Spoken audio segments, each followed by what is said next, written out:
Welcome, all my fellow Washington brethren and sistren. I am your man and resident Washington football team fan, Luke. Thank you for joining me here on the Washington Football Report.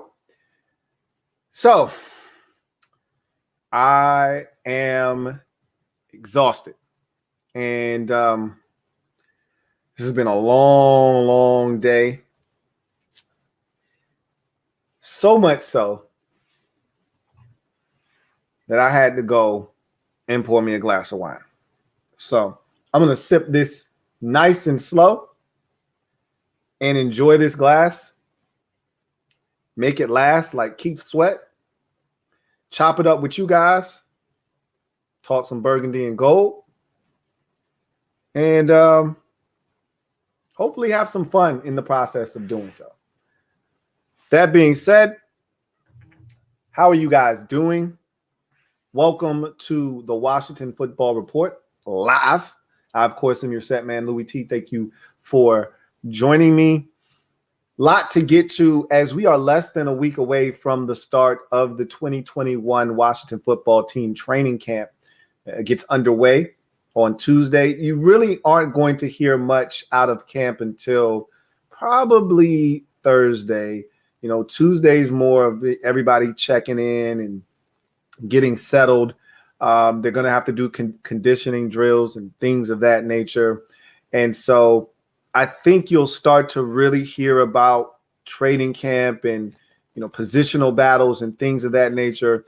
I think once they get back to Ashburn, okay, they're going out to Richmond for that first week. Ron made it a point of emphasis to really give back to the Richmond fans.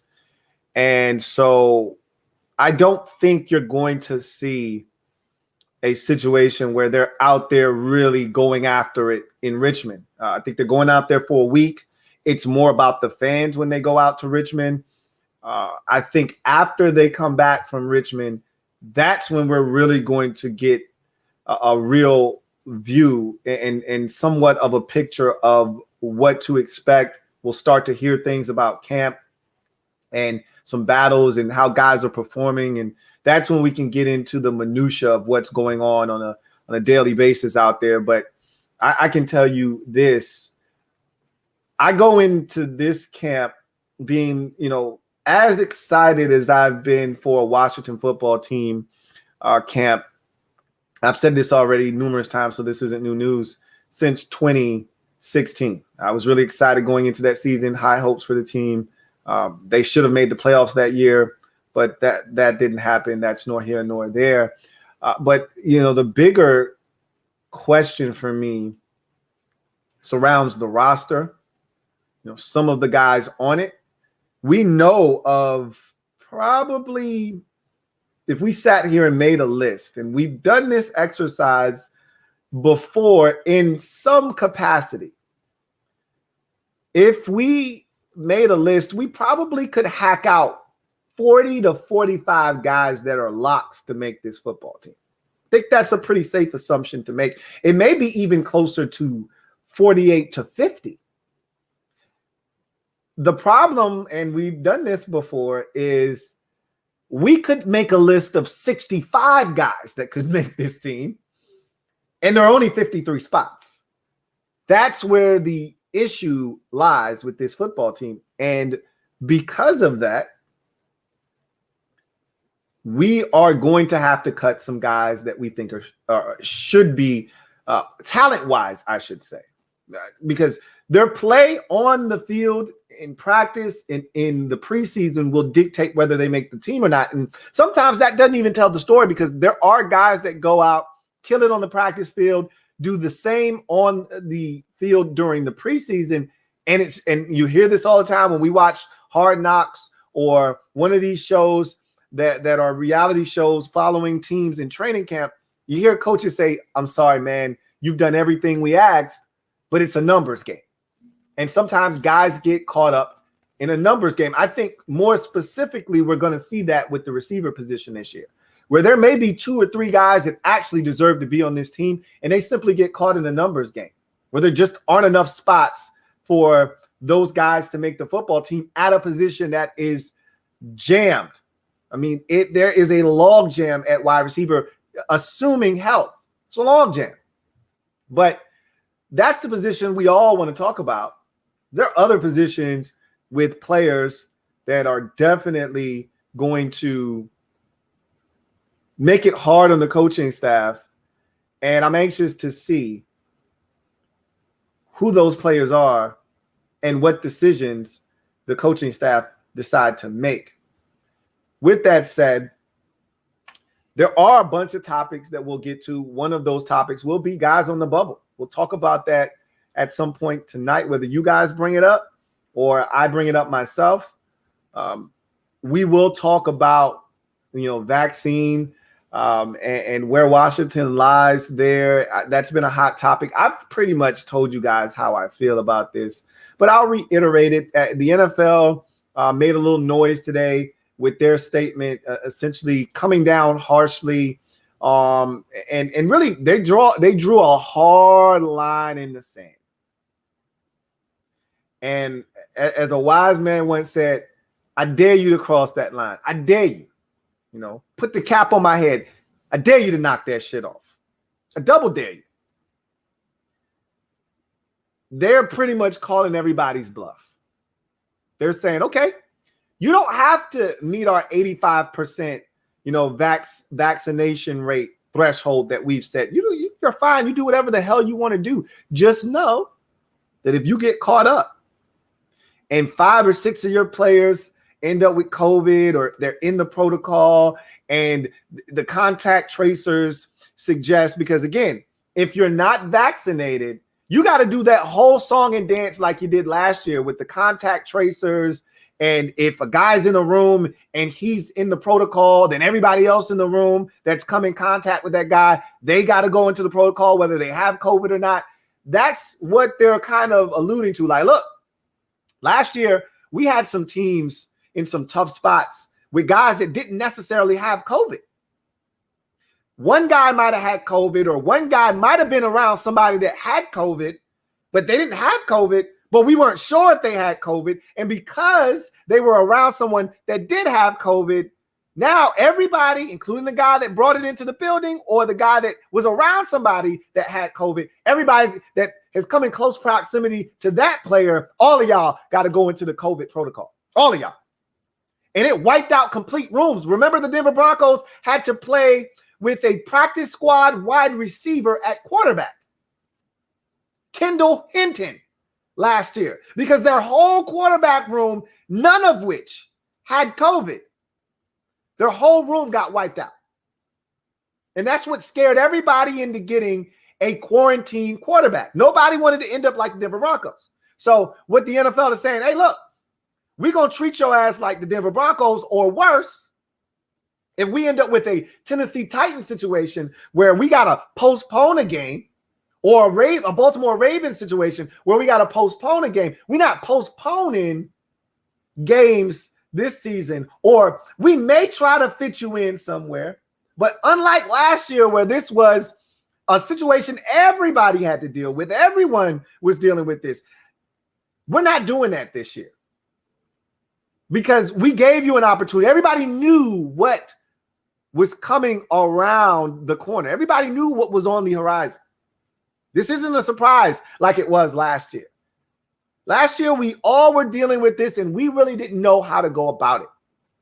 This year, you knew what was coming. We warned you. We gave you every opportunity to not have to deal with all of the protocols. And some of these teams out here decided, yeah, we're good. We're going to do our own thing. And that's fine. Everyone's entitled to do whatever the hell they want to do. A wise man once told me, this is a free country. You can do whatever you like. Yeah, but you are not free from the consequences that come from your actions. These guys are free to not take the vaccine. And there are various reasons as to why they don't want to do it. That's fine. You're not free from the consequences of your actions. And if so, you don't get the vaccine, and you have a situation where your team ends up with an outbreak, or They've got 5 players that, tested positive for COVID. And because of those 5 players that tested positive, now all the guys that were around them, and they wipe out 17 guys on the roster. You don't have enough guys to play a game. Guess what? Tough titty. Said the kitty, but the milk's still good. You might have to forfeit. And that was what I was advocating for last year. If you remember, I was harsh last year. I was like, F the Tennessee Titans. The Ravens had a guy that was blatant in the face of COVID that decided they didn't want to wear a mask in the facility. F the Ravens.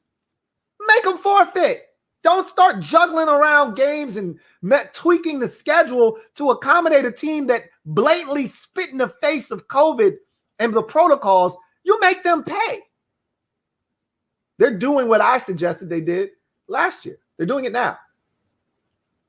I don't have a problem with it. It's their league. They can do whatever they want to do. Players can bitch and moan and complain, just like they have a right to not have the vaccine.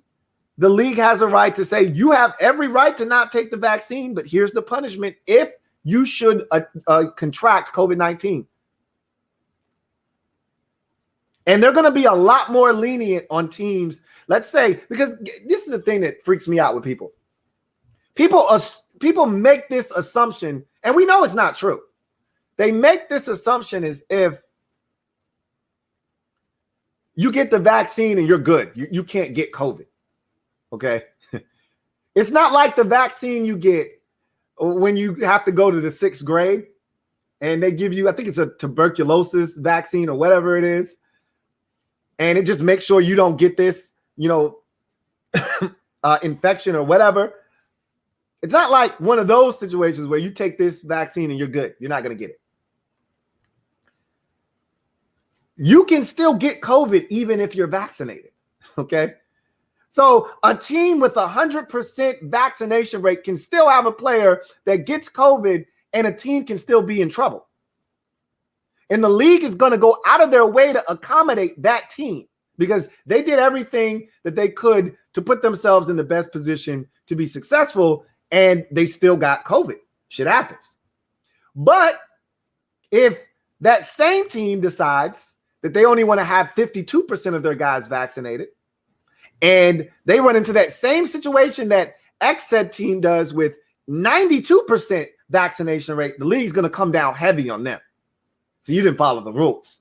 So now I got to slap you on the wrist, teach you a lesson. So it is what it is. I don't care. These players, they don't want to take the vaccine. Some of them, not everybody. I don't want to paint a broad brush over the entire league. That's not everybody.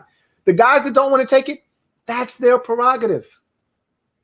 And if we're one of the lower percentage teams in terms of the vaccine, that's fine. As long as guys are taking care of their business on their end, it's not an issue. It only becomes an issue in a story if the other thing happens, okay? And the other thing is we have an outbreak. Let's hope that that's not the case. Until something happens, this is a dead story to me. It's a dead issue. Sorry, it is. That's just how I feel. Similar to Montez Sweat. I don't necessarily agree with his rationale as to why he's not getting the vaccine, but I respect his opinion. I haven't gotten COVID yet, so I'm good. I don't necessarily believe in I'll treat COVID when I get it.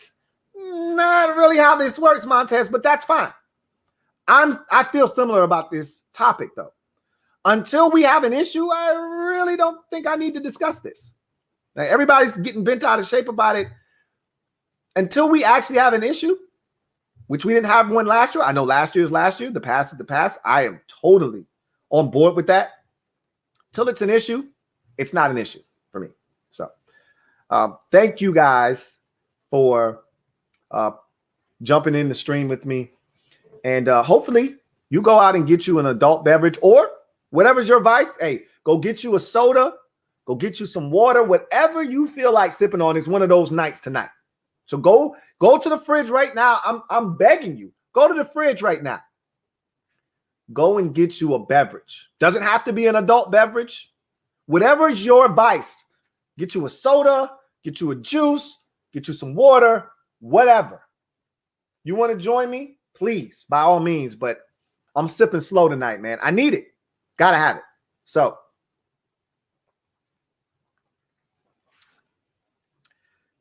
thank you for joining me tonight. So, with that said, let's get into the comments. We got a few comments here, super chats. So, I want to jump into those and let's kick the show off and get this night started with a super chat from Damn Twin Shorty Sublime. Thank you for the super chat. Damn Twin Shorty Sublime. Greatly appreciate you. Who writes, what up, Lou? And Ramon. Yeah, I told him so. Quick story. It's been a long day for me and my guy Ramon. And I said, look, man, I'm tired. And he was like, hey man, if you need my help for the show tonight, hey, I'm up for it. I was like, look, man, you can do whatever the hell you want to do. He was like, hey, can I be loose? Can I be free? I'm like, nah, I can't totally let you out of the cage. Okay, but I can let you get a peek see. He was like, hey, I'm down. So here he is. Anyway, he says, I need to see more AGG, and I love Harmon. We probably keeping 6 receivers, and one of those dudes may be odd man out. Crazy to say, but I kind of wish we weren't as deep at receiver right now. That is crazy to say because you want the depth. You want more, not less. I know you want to see both of these guys have an opportunity, but they're going to have exactly that. They're going to have the same opportunity as everyone else. Now, maybe they don't get as many reps. This is what happens in the case of Kelvin Harmon when you get hurt and the staff changes and you don't get a chance to prove yourself. You come in and you're kind of at the bottom and you have to work your way up. So he's in a position that he didn't necessarily put himself in, but he got hurt. It's a part of the game. It happened. So now he's got to work his way up.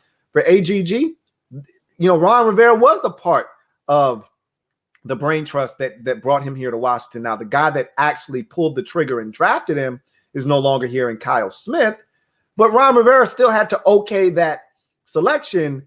And so AGG is going to get an opportunity. He's going to have to prove himself because Ron made it abundantly clear with all the moves made in free agency. They were not satisfied with what they got out of the receiver position, not by any stretch of the imagination. So much so that it wasn't okay to just go out and get Curtis Samuel. Never, ever trust a man with 2 first names. It wasn't enough to go out and draft De'Ami Brown. They said, no, we got to throw in, Adam Humphries as well. So they didn't think it was necessary to get just 1 or 2 receivers. They thought it was necessary to add 3 wide receivers to the mix. However, if you're in the camp of an AGG or a Kelvin Harmon, this should bring you just a little solace. You should take solace in knowing that of all the receivers I just named, none of them, let me repeat this, none of them look anything like Harmon or AGG. They're not big-bodied, physical, big wide receivers. So it's not like they said, those guys we weren't really thrilled with last year. Let's go get us another big body receiver to see if that guy can produce for us. But there is Cam Sims. So they may have their big body receiver. I'm with you, Damn Twin. I think that one of those 2 guys is the odd man out. I think they're keeping 6. I think we already know 5 of the 6. I've said that there's a very small but still a distinct possibility that neither of those guys make the team. So hear me out. The assumption at the receiver position is that Terry, 1, 6 guys, okay? That's the assumption, first and foremost. They're keeping 6. That's the assumption. I feel like it's a fair assumption and a safe assumption. We could be wrong and they could keep 5. The assumption is they're keeping 6, though. Terry's 1, lock. Curtis Samuel 2, lock. De'Ami Brown 3, lock. I know a lot of you don't believe this, and that's fine. Adam Humphries 4, lock. Cam Sims is not a lock, but he's as close as you get to a lock without being a lock. 5. The assumption is that they're keeping 6, and really there are 2, maybe 3 guys vying for 1 spot. Kelvin Harmon, AGG, you throw the rookie Dax Milne in there. Excuse me. And all of the receivers from last year's group that were on the team, Isaiah Wright, Steven Sims Jr., even throw DeAndre Carter in there. I want to make sure that you guys are aware that we don't have a true punt returner on this team at the very moment. Do not count out Steven Sims Jr. I know a lot of you have dismissed him already, and I get it. Do not count out DeAndre Carter, who has a history with Ron Rivera from Carolina. He's already shown the ability to bring guys from Carolina with him, whether it be at the tight end position last year with Tamarick Hemingway, or the other tight end, Marcus Ball, both from Carolina. We've seen him do it with the linebacker position, the linebacker, the special teams linebacker, brought him over from Carolina. They brought another linebacker this year from Carolina in Mayo. So he's not afraid to bring over Carolina ex-Panther players with him.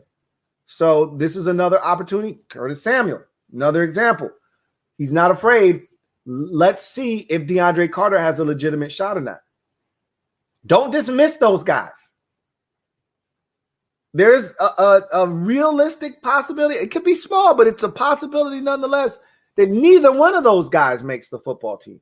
And they instead opt for a true punt returner that plays all of special teams and can return punts for them.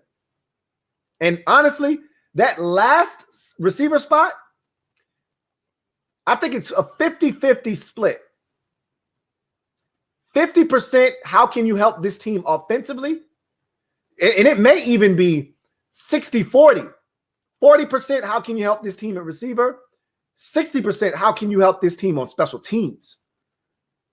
It might even be 70-30. That sixth receiver, yeah, he needs to be able to contribute on offense, but more importantly, he better play some damn good special teams in all of them. Not 1 or 2 of them, all of them. Don't be surprised if that's how they determine who makes the team as the 6th receiver. And it may not be Harmon or AGG. I'm not saying. I'm just saying. Thank you for the super chat, Damn Twin Shorty Sublime. I just want to say this. Don't feel bad about the depth. You want that. You want these tough decisions to be placed in the lap of the coaching staff. For too many years here in Washington as fans, we've had to debate over, bad receiver that doesn't belong in the league, or a guy that was Mr. Irrelevant like Trey Quinn, or should we keep Ryan Grant? Like, too many years that's been the discussion. Ryan Grant or Trey Quinn? Really? That's the best you got? Let's be joyous. Let's be exuberant that that's not the discussion this year. It's not Trey Quinn or Ryan Grant. We're past those days. At least we hope. So I do feel good about that. Thank you for the super chat, Damn Twin Shorty Sublime. Got a super chat here from DMV Sports Zone. Thank you for the super chat. Greatly appreciate you. If you haven't had a chance, just did a stream live with DMV Sports, my guy, Naughty over there, and also the real Ed Oliver on his channel, on Naughty's channel. And so Check it out. My guy, DMV Sports Zone, Naughty, writes, what's up, Lou? Was a fun stream. Vaccine equals seatbelt. That's an interesting take. Vaccine equals seatbelt. Interesting. Some guys are like, I'm good. I don't need a safety belt. I'm not going to crash. But if I do, and I go through the windshield, that's on me. And I know people that to this day still don't use their safety belt. Not a bad analogy. Not a bad analogy at all. And there are guys that kind of feel that way. If I get in an accident and I go through the windshield, that's on me. But I'm willing to take that chance. Fair enough. Fair enough. Thank you for the super chat, DMV Sports Zone. And it was a pleasure to be on your show. And we have to do it again. Thank you so much for having me. Enjoyed myself thoroughly. Got a super chat here from my guy, Trevor Patch.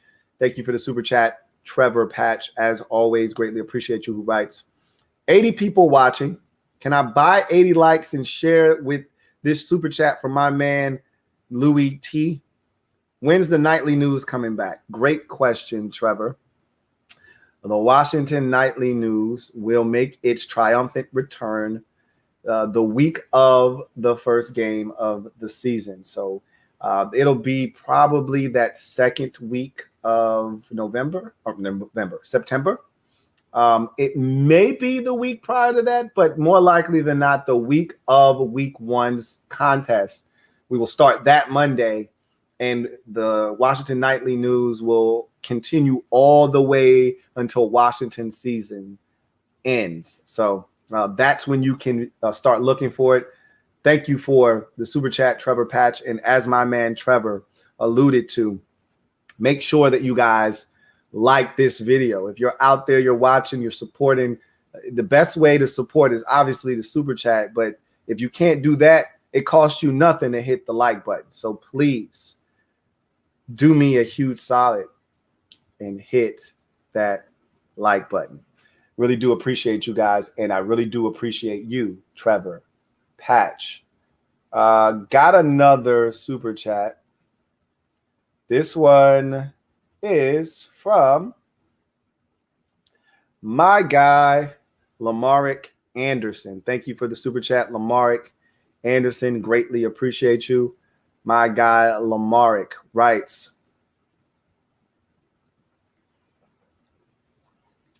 Lou, I'm good with the vaccine as far as I'm concerned. We've all had the vaccine when we got COVID with the antibodies. I never had the flu shot. HIO. I don't know what HIO means, but I am a guy that I'm not for it. I'm not against it. I don't really care what people decide to do, honestly. I'm not one of these guys that is going to guilt shame people into getting the vaccine, or, you know, I'm going to get on my soapbox and try to convince people to or not to get it. That's not me. I know people have the ability to make their own informed decisions for whatever reason. You either want to or you don't want to do it, whatever the case may be. There's reasons on both sides of the fence. At the end of the day, people are going to make the decision that they're most comfortable with. And I support that. I support people doing what they're most comfortable doing. So I hear you loud and clear, Lamarick. And I really don't have any issues with somebody saying, nope, not messing with it. Okay, cool. I got you. You know, DeAndre Hopkins said he had a family member that got the shot and they started having heart problems. That's the reason he doesn't want to mess with it. Okay. Everybody's got their reasoning as to why. I'm cool with either way. So thank you for the super chat, Lamarick Anderson. Got another super chat. This one is from Brendan McCloskey. Thank you for the super chat, Brendan McCloskey. Greatly appreciate you. My guy, Brendan McCloskey, writes, What's good, Lou? I am cautiously optimistic about this team this year. I want us to be great, a great team so bad. All right, I'm going to tell you this, Brendan, and I've been trying to because I've been doing the round. I've been making the rounds. You know, everybody's putting in a request to get a piece and have me on their show, and I've been making the rounds. And I've been pretty consistent in my message on everybody's channel. It has not changed. I've been saying the same thing here on my platform. That's how you should approach the season. Cautiously optimistic. Now, again, I told you I am an optimist, probably to a fault, but I understand the rules and parameters. So I don't overstep my boundaries. I don't allow my excitement to cloud my judgment and have me think irrational. I told you guys this already. Ron made it a point of emphasis to stress to us when he got this job that changing a culture takes 3 to 4 years in the military. That's not lost on me. And the fact that he continued to repeat that stresses to me that he's like, yo, I know we won the division and we showed up to the party a little bit earlier than people thought we were going to get there. That doesn't change the way that I approach this. Now, keep in mind, we tried to upgrade the quarterback position this past year. We failed. We tried to upgrade the wide receiver position the year before with Amari Cooper. We failed. So this isn't the first time they've tried to make a big splash in the offseason and swung and missed. Now, them going after a quarterback, it speaks to them trying to expedite this process because you won the division. Now expectations change a bit. But keep in mind, we were 7-9, not 9-7 last year. So I think Ron is still viewing this as, excuse me, year two of a rebrand and a rebuild. And he's saying to himself, hey, we catch lightning in a bottle with a veteran quarterback, with a good roster. Hey, who knows what could happen? But if this thing doesn't go the way that we think it, we're going to continue to get better. We're going to continue to grow. We're going to continue to add players that are going to buy into what we're trying to sell. Don't think that them getting rid of Morgan Moses was on accident.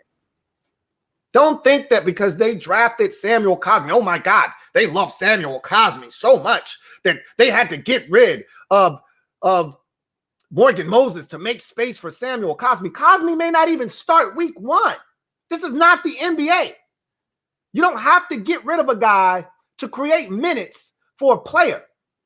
That's not how this works. Okay? This is not the NBA.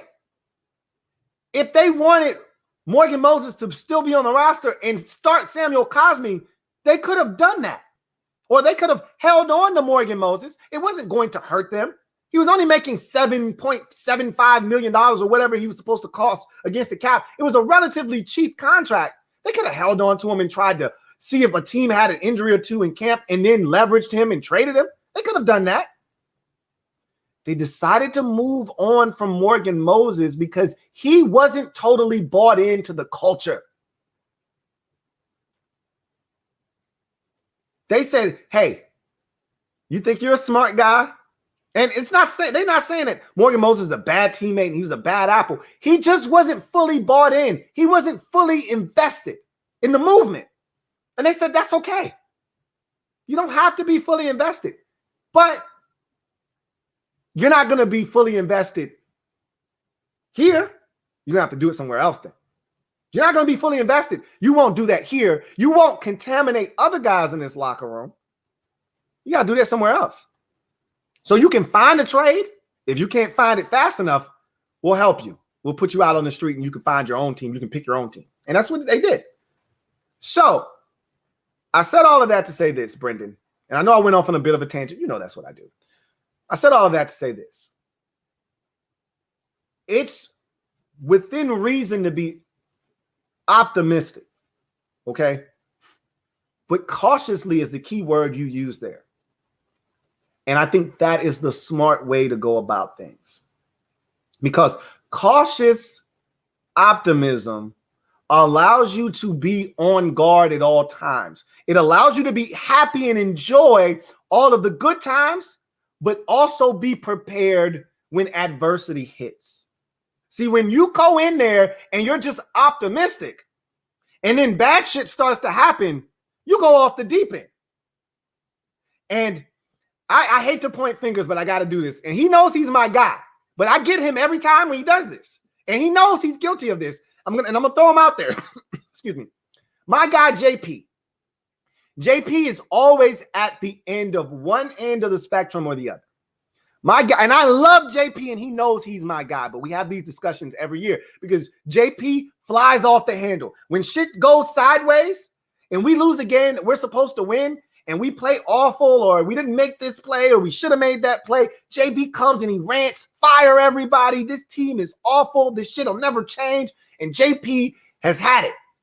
And I've had to talk him off the ledge at least 17 million times. And then things start to go right, and JP's like, hey, we can do this. I know it. And that's dangerous. You got to find balance. You got to find that middle ground somewhere. And I always try to tell JP, simmer down now. Simmer down now, JP. It's going to be fine. And sometimes JP is right. You know, sometimes I'm like, get everybody. You know, when we were down 36-0 to the Giants at halftime back in 2018, I was like, get everybody the hell out of here, including Bruce Allen and Jay Gruden. Get them all out of here. I want them all fired. I was ready. Of course, it didn't happen. But that's fine. You have to find that balance. And I think the balance this year is cautious optimism because it allows you to really be excited, but it also keeps it in proper perspective that, hey, we got Ryan Fitzpatrick. Shit may not go the way that I hoped it would. And you're prepared for both. I like it. I like it. I like it a lot, Brendan. Thank you for the super chat. Greatly appreciate you.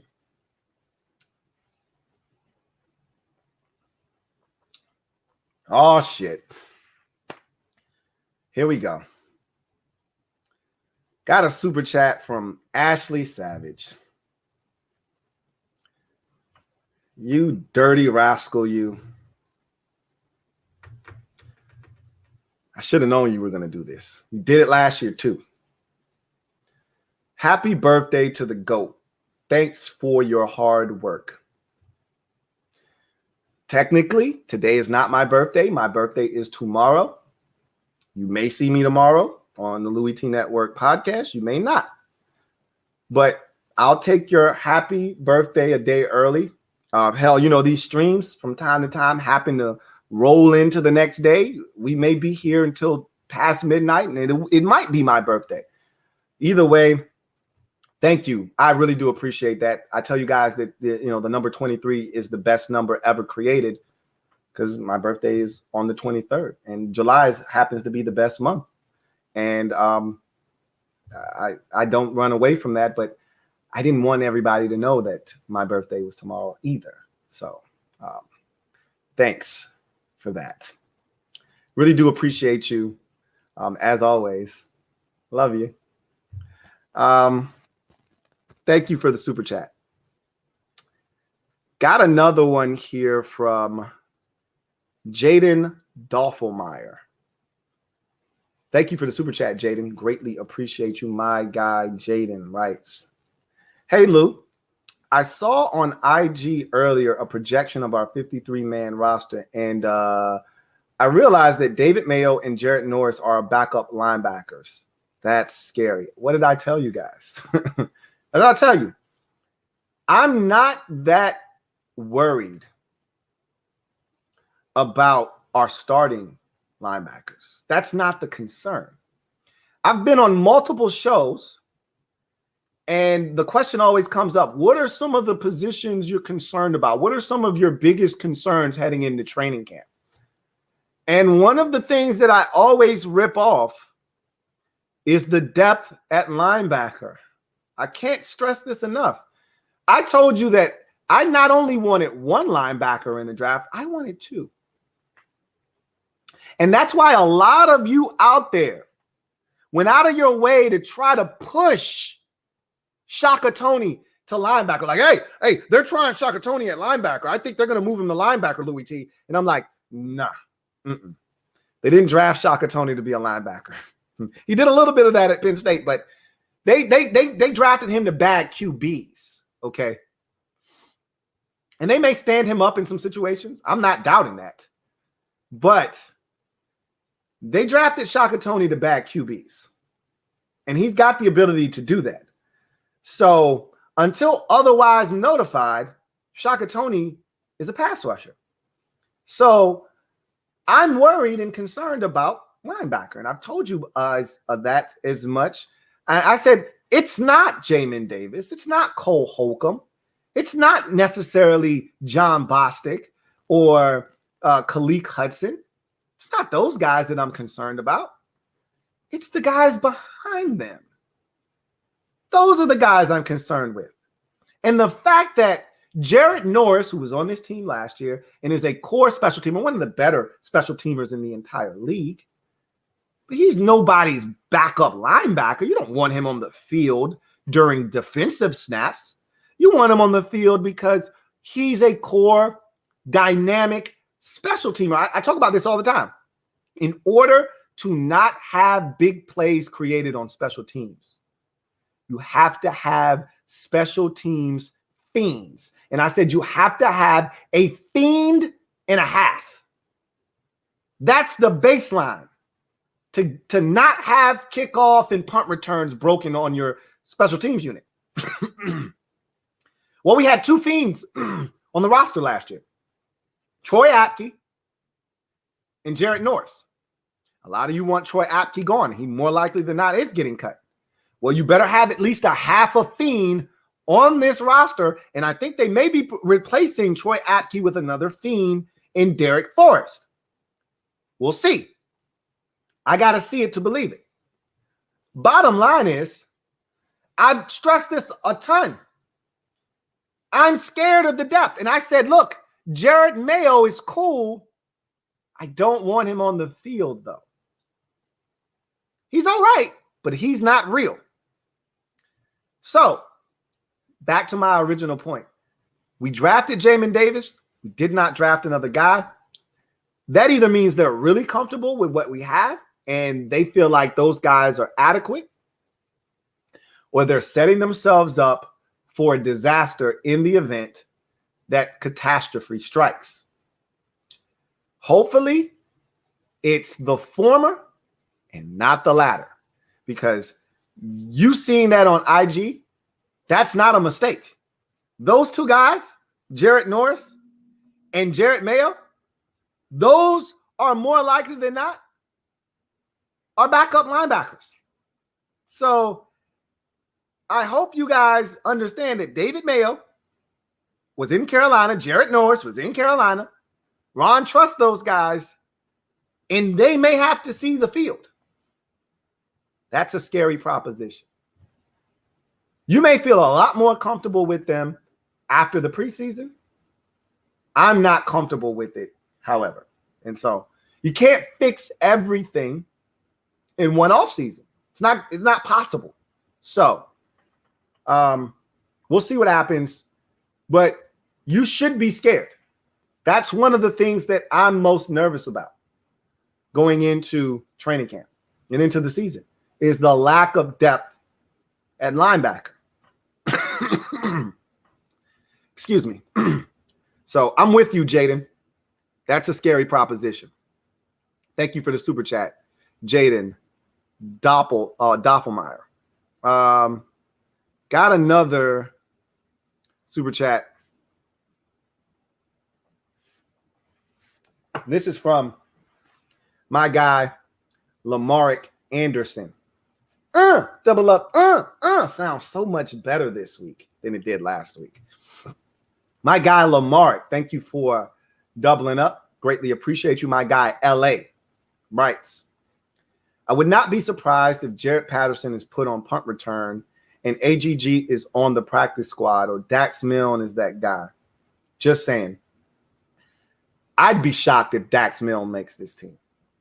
I think they drafted him with the expectation that he learn from Adam Humphries, is able to acclimate himself to the NFL speed of the game, learn his craft a little bit better, and then be able to take over in the slot next year as a second-year player.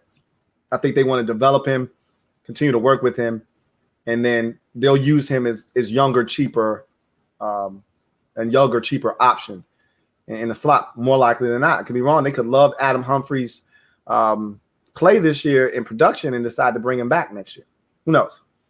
But I think that was the assumption when they drafted him.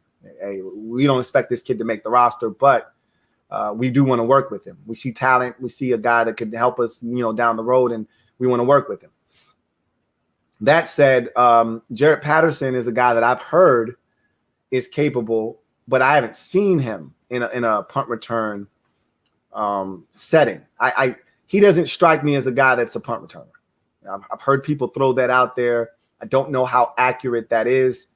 I know that when they were in OTAs, they put a group of guys back there. He wasn't amongst that group of players that were fielding punts. So I don't know how realistic that is, but you never know. They could be working with him. They could have said, hey, we're going to break away. You guys are going to have time to, do whatever it is you want to do. Just come back in shape and prepared. And then, the special teams coach and Rivera might have pulled Jarrett Patterson to the side and said, hey, once you fielding punts during this downtime and come back ready to maybe help us as a return man, that might be your ticket or your avenue or your lane to making this roster. And so that's a distinct possibility. I highly unlikely if you ask me, but I would not discount that. So we'll see.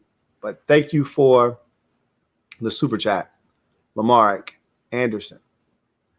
Got another one here from Condoleezza Perry. Thank you for the super chat, Condoleezza Perry. My girl Condo CP writes, happy birthday, Lou. Thank you. Greatly appreciate you. Hope this year is a great year filled with health and success for you. Likewise. I echo those sentiments and hope that your year is filled with peace, health, wealth, and prosperity. So thank you for the well wishes. Right back at you. And thank you so much for the kind words and the birthday wishes. Really do appreciate you, Condoleezza Perry.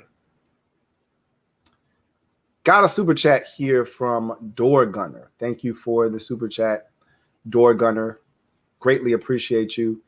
My guy, Door Gunner, writes, can we trust this roster? Too many guys with two first names on this team. You know what a wise man once told you? Hashtag Mob Squad. Stand up. We in the building. You know what it is, Mob Squad. Stand up. Hopefully you copping that merch and representing. And I'm going to also tell y'all this.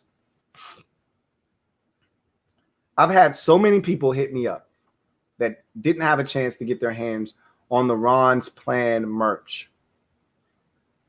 I'm working with my guy to get that back up on the website and make that available again. So y'all bear with me. I'm going to work with my guy. And if that does come to fruition, we're going to make that happen. I know of some people that are like, yo, I need it ASAP, trying to rock that to training camp. So I'm going to try to make that happen. I'm working on it. Hopefully early next week, I'll have an answer for you guys out there. But in the meantime, you should be copping that Mob Squad merch. All right. And repping the Mob Squad in any event. Door Gunner says, can we trust this roster? Too many guys with two first names. Well, let's talk about that. How many guys really truly have two first names? Obviously, Curtis Samuel has two first names. Let's see. Let's go through the positions real quick. Quarterback, Kyle Allen, I guess. I think Allen, for me, Allen has been a last name for me. But Allen could definitely be a first name. So I could see somebody saying, I don't trust Kyle Allen. I'm with it. Running back. I think all of our running backs have first and last names. Receiver, Terry's got a first and last name. I already talked about Curtis Samuel. De'Ami Brown, that's the first and the last name. Adam Humphries, first and the last name. Cam Sims, first and the last name. So, Antonio Gandy Golden, that's the first and the last name. So I don't see too many guys there. Tight end, you've got Logan Thomas. Thomas could be considered a first name. I grew up with Thomas as a last name, so I don't consider that a first and a two first names. That's the first and the last. But again, you could consider that. Let's see. Sammy's Reyes, that's the first and the last. John Bates, that's the first and the last. I think the tight end position is pretty straight. You go to the offensive line, Eric Flowers.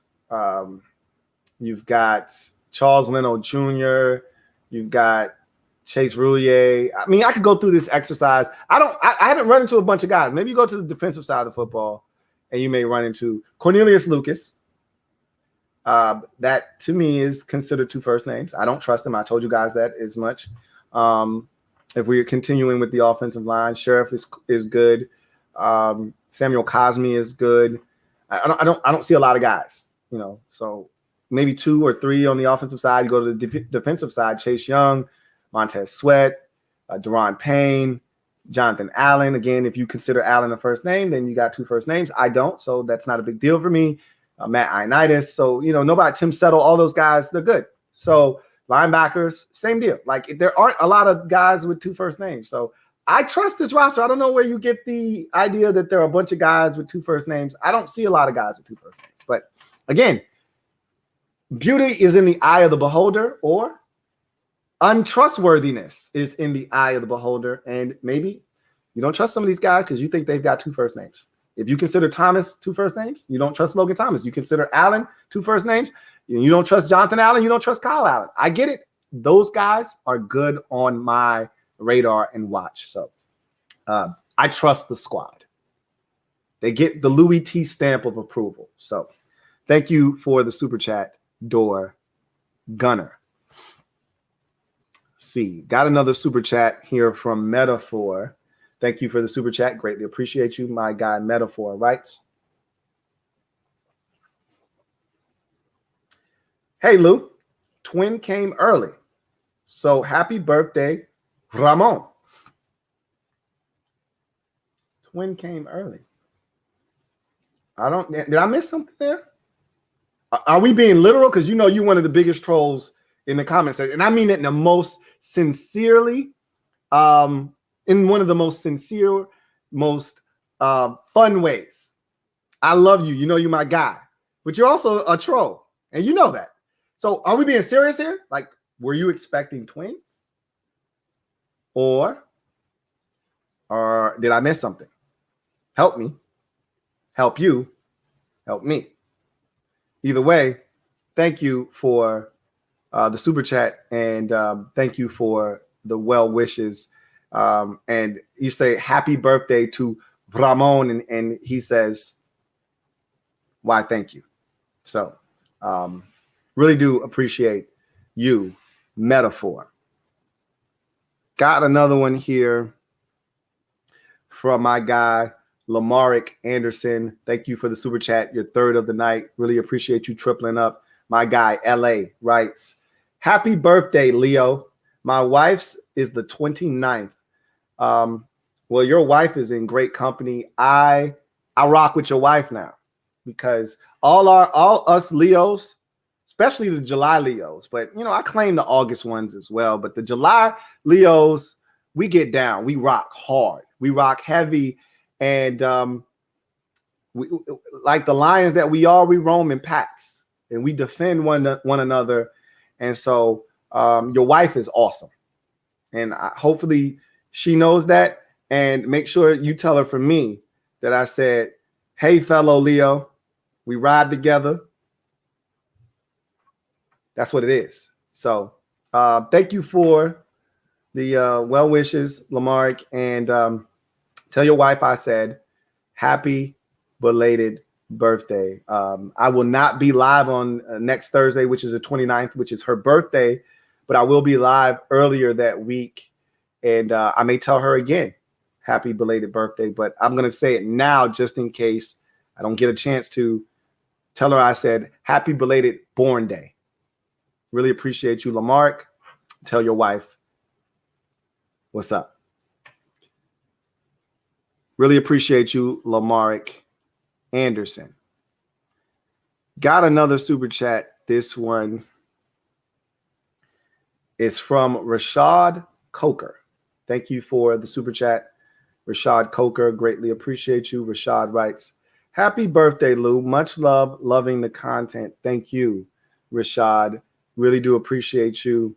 And thank you for the happy birthday wishes. And I really do appreciate all of you out there supporting the Louie T Network once again, and also continuing to rock with me and support the content that I'm putting out. Again, none of this is possible without your support out there. So really do appreciate you guys. Thank you so much. Thank you, Rashad. Protect Sports Network. Thank you for the super chat. Greatly appreciate you. My guy, Protect Sports Network writes, happy G-Day, bro. Thank you so much. Really appreciate that. He says, I pray God blesses you and yours with many, many more years ahead. Mad love to you, bro. Keep being that inspiration for us. OG, thank you. Thank you. Protect Sports Network, man. I appreciate all that you do, and I love to see you grow and prosper. So I thank you for continuing to push me to continue to be great. All these Washington YouTubers out here, all these people that are content creators, you continue to push me to want to make sure that I keep the standard high for this team and the content coming out. And so I love it. I love all of these content creators out here.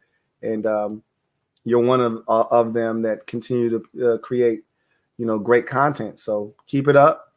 I appreciate you. And thank you for the well wishes, and right back at you, man. Likewise, really do appreciate you and all that you do, and much love to you and yours as well. So thank you for that, Protect Sports Network. Got another super chat. This one is from Rashad Coker. Thank you for the super chat, Rashad Coker. Greatly appreciate you. Double up. Thank you for doubling up, Rashad. Who writes, record season prediction if we landed Stafford. Ooh.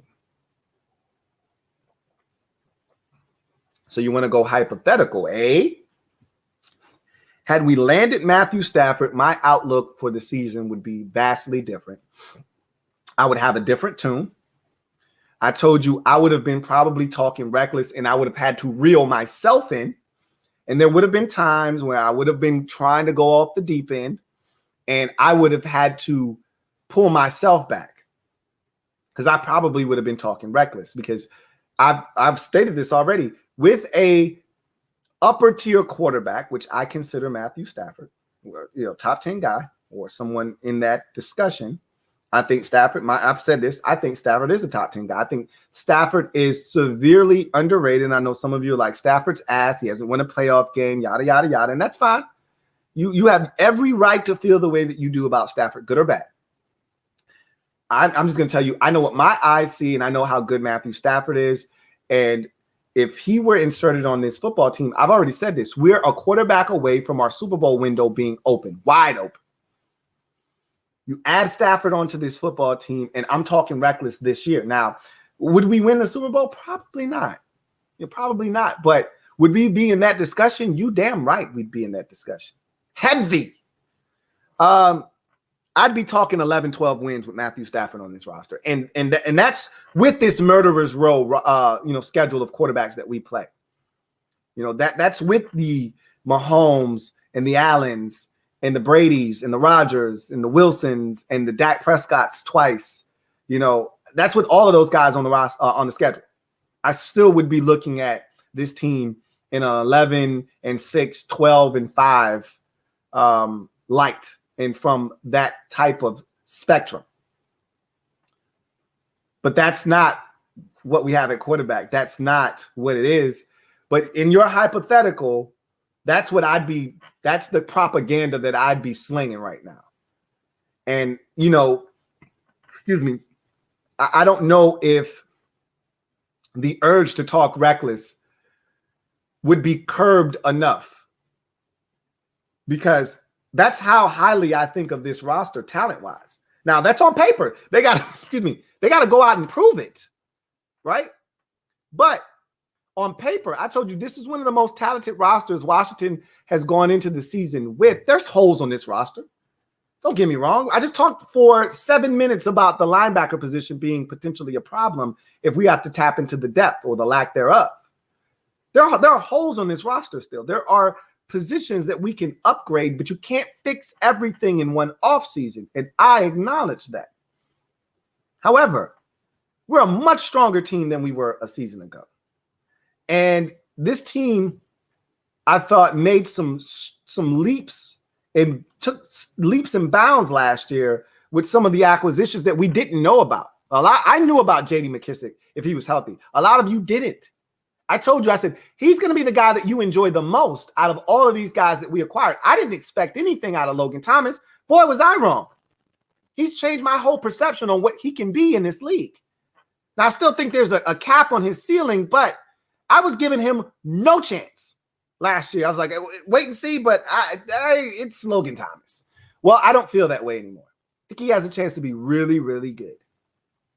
And he was for us last year. And you can just go down the list of guys that they brought in. Peyton Barber, that was comical last year. When we signed him, I said, what is Rod doing? This guy's not going to make the football team. We got 77 backs, including Adrian Peterson. This guy's doesn't have a chance in hell. And remember, that was before they got rid of Geis. When they signed him, Geis was still here. So like, this guy's got no chance. Then Geis has his situation. He gets released. Then they decide Adrian Peterson, we don't want that veteran presence here breathing down the neck of our young running back. And, oh, by the way, we really like Peyton Barber. He turned out to be a gem for us last year. So I said all of that to say this. This roster is much better this year than it was last year. Last year was better than the year before that. It's continuing to get better. And if Stafford were on this team, I think the window would be open for a Super Bowl. And I don't know. I don't think we would have won it this year, but we would have put ourselves in a position to be one of those teams next year where you're like, hey, look out for Washington. Stafford played his ass off last year. This defense is getting better, and the weapons around Stafford are phenomenal. Washington's one of those Super Bowl favorites. That would be the talk next year after 11-6 or 12-5. But Stafford's not here. He's in Los Angeles at the Rams. We've got Ryan Fitzpatrick. So my default answer is 8-9, 9-8. So thank you for the super chat, Rashad Coker. Got another super chat. This one is from Metaphor. Thank you for the super chat, Metaphor. Double up. Thank you for doubling up, Metaphor. Greatly appreciate you, my guy. Metaphor writes, Ramon, bring your twin anyway. Got you. He does have a twin. Anyway, NFL COVID rules and penalties. Think it'll get teammates to push each other more and not put the team at a disadvantage? No.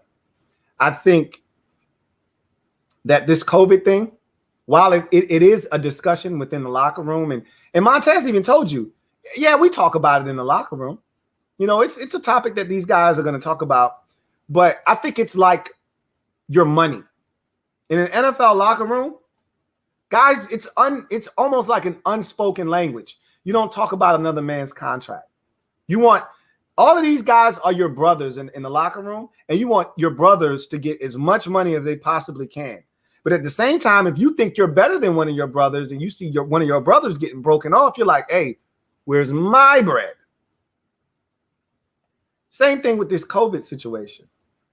It's an unspoken language. It's unwritten, like, hey, don't talk about whether I got the vaccine or not. Whether guys get – this is the biggest thing. you're cool with either getting it or not getting it. I think every player in that locker room is like, yo, you can get it. You get it. If you don't, you don't. Just don't bring COVID into the locker room. Period. That was the same message last year. I think it's the same message this year.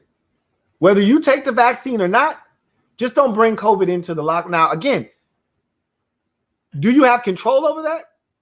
Some would argue, yeah, you do. Some would argue, no. You can do everything right, take every precautionary step imaginable, and still end up with COVID.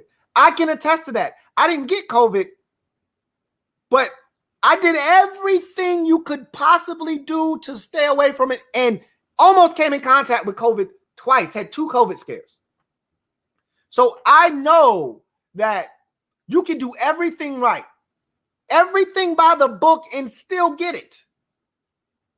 But in the same breath, I've been very adamant. If I'm getting paid millions upon millions and millions of dollars, I'm going to find a way to make sure that I don't put myself or my teammates in jeopardy with my behavior or my actions or people that I surround myself with. For 6 months out of the year, if I'm playing football, I'm going to make sure that my circle is tight. And you have to know, if I'm going to be in your presence, either you need to let me know what's good or you need to stay the hell away from me. Or I need to stay away from you. If you know we all going to Big Mama's house for Sunday dinner because it's Pop's birthday and we celebrating, and you know you've been engaging in reckless behavior, you need to let me know so I can make a conscious decision whether I want to be there or not, or you need to stay away. I can't put myself in that position. They're going to have to duo me, and I'm going to have to be at Pop's birthday party from a distance. Like, those are the sacrifices you have to make. And look, that goes without saying, vaccine or no vaccine. That's how I would play it regardless, whether I got the shot or not, or shots.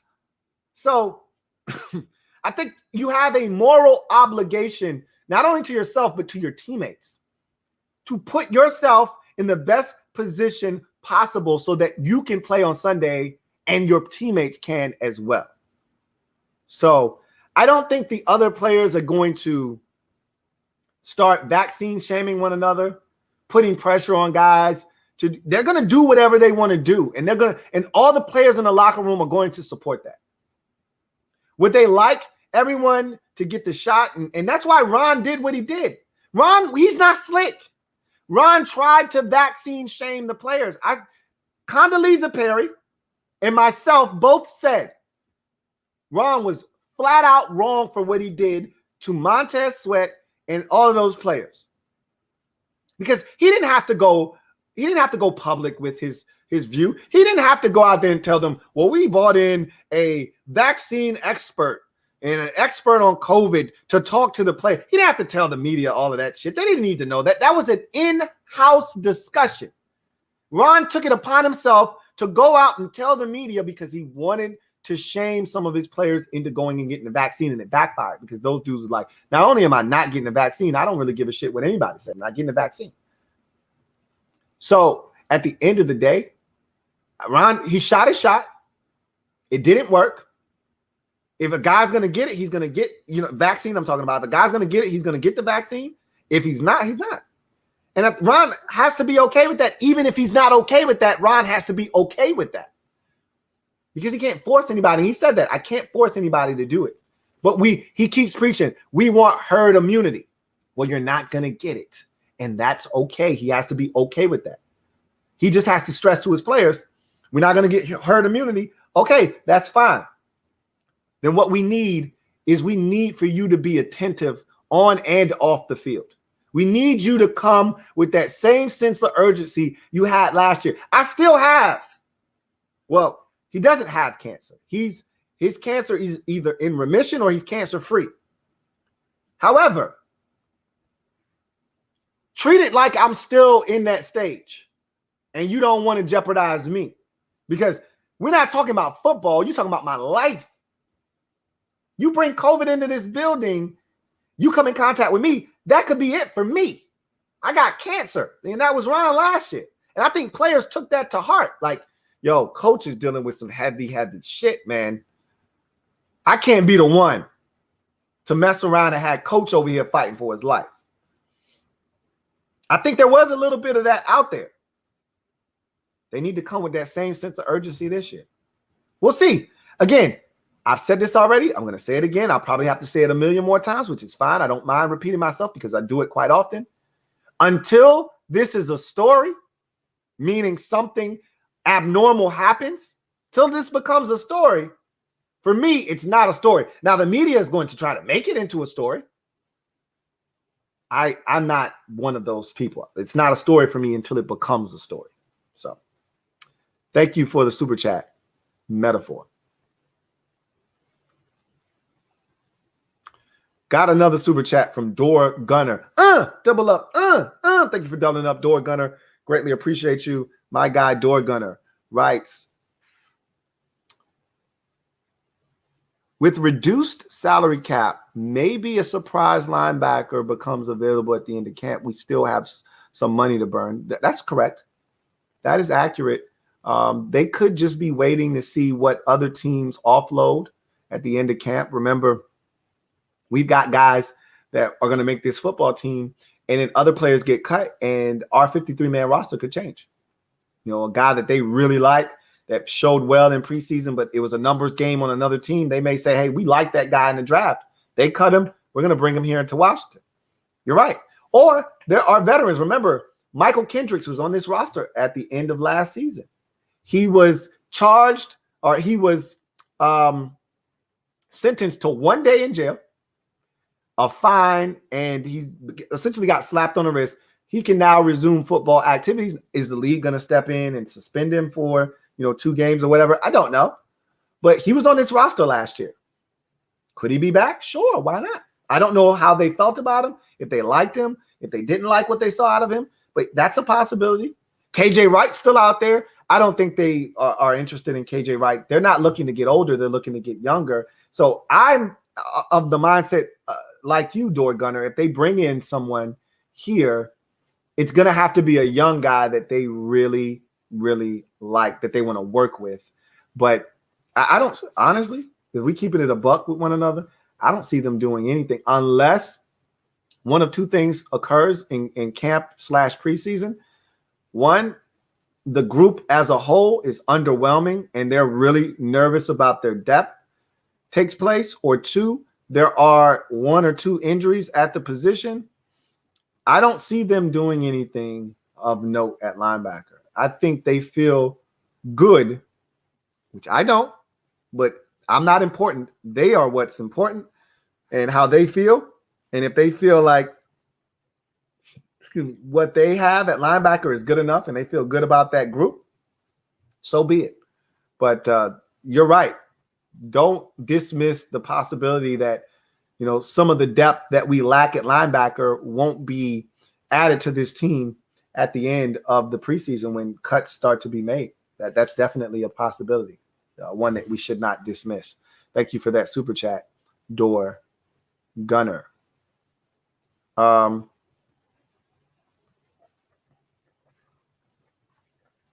a super chat from Captain Spartan 04. Thank you for the super chat, Captain Spartan. My guy Cap writes, happy birthday, bro. Thank you for everything. Thank you for everything, Cap. I can honestly say that over the last 3 or 4 years, you've been one of the most loyal viewers of the Louie T Network. And hell, that extends to the CCS. You've been supporting me over there as well. So I really do appreciate you. I know you got a lot going on, and you're a college guy and you've been doing school. And at one point you said you were leaving me. I was nervous, but I understood. At some point you got to allow people to leave the nest and spread their wings and fly away. And I thought you were about to do that, but it's always good when I hear from you, because every time that I hear from you, I know that you're still around, kicking it with us and chopping it up and talking about the National Football League. So I really do appreciate you, Captain Spartan, and I thank you for the well wishes and the happy birthday comment. Thank you once again for the super chat, Captain Spartan 04. Got another super chat. This one is from Condoleezza Perry. Double up. I think that's your second. Might even be your third. But we're going to go with second. Really do appreciate you, Condoleezza Perry, my girl. Condo P writes, what are your thoughts on the Friday night practice event, August the 6th? I love it. I'm probably pulling up for that one. So I've done that before. I've done Fan Appreciation Day. That's essentially what they're mimicking. At the stadium, teams around the league do this every year. I've done it before. I don't need to do it again. But I advocate that if you haven't done it before, do it.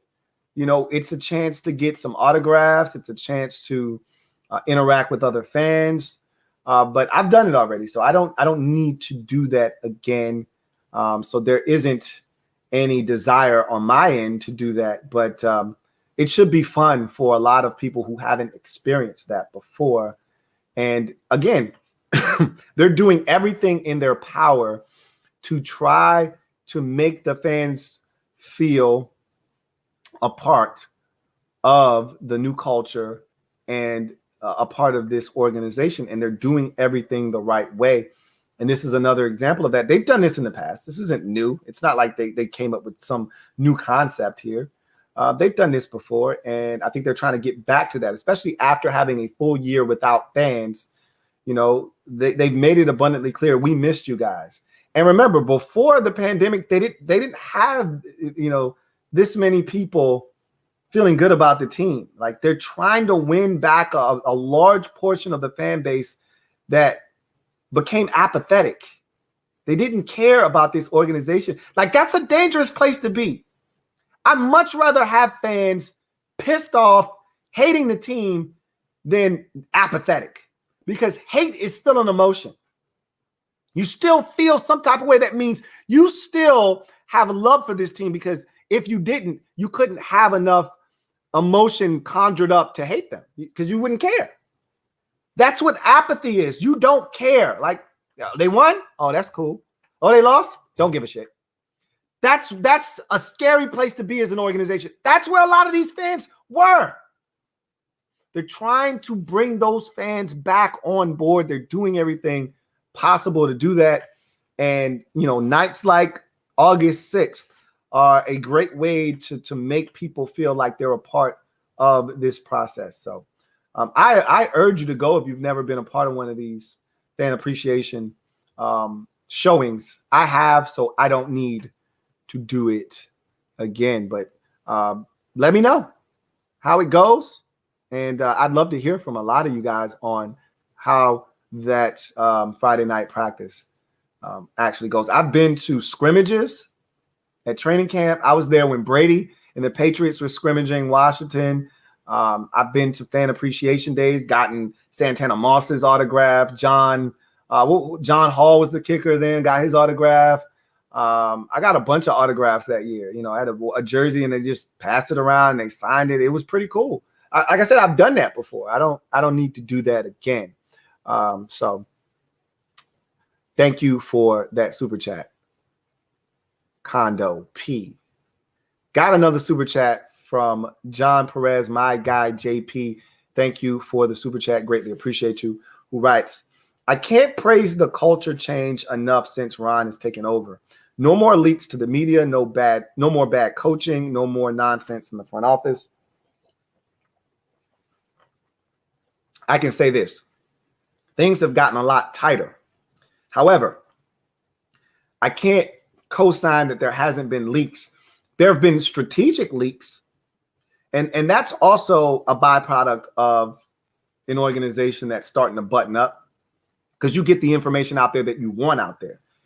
The best organizations don't allow any leaks, but the Dwayne Haskins, you know, he isn't working hard. He isn't the first guy in, last guy to leave. That was strategically done by Ron and his group to justify Ron benching him after the first 4 weeks of the season. So there's still leaks coming out of the building, but it's leaks that they want out. Not like when Bruce Allen was here and shit was just leaky everywhere. That's not the case, where there were, you know, guys backstabbing one another and, information getting out that they didn't want out.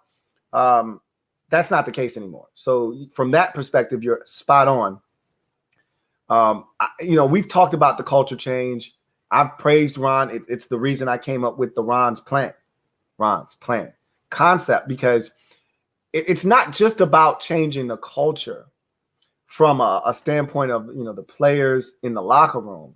It's about the mindset, and not just the players in the locker room, but also us fans.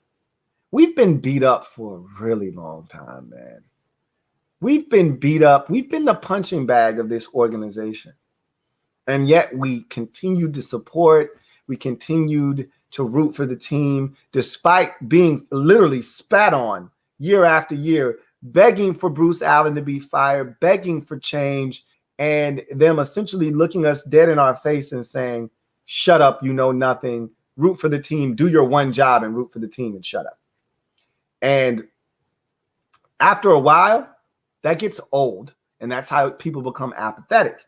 And so it's refreshing to have a coach kind of go back to the Joe Gibbs 1.0 way of thinking, which is, hey, we need all, 47,000 of y'all to be out there rooting for us, as Joe used to say, back in the days of RFK, when he would make the fans feel like they were the most important, pieces of the cog, when we were in our heyday winning Super Bowls. If you're not all there against the Arizona Cardinals, we can't win. Ron is kind of getting back to that. Like, hey, we need you guys there. We need your support. And it sounds good, but last year there were no fans. So I don't know. There is no gauge right now, because I want you guys to understand this. We're in our little bubble.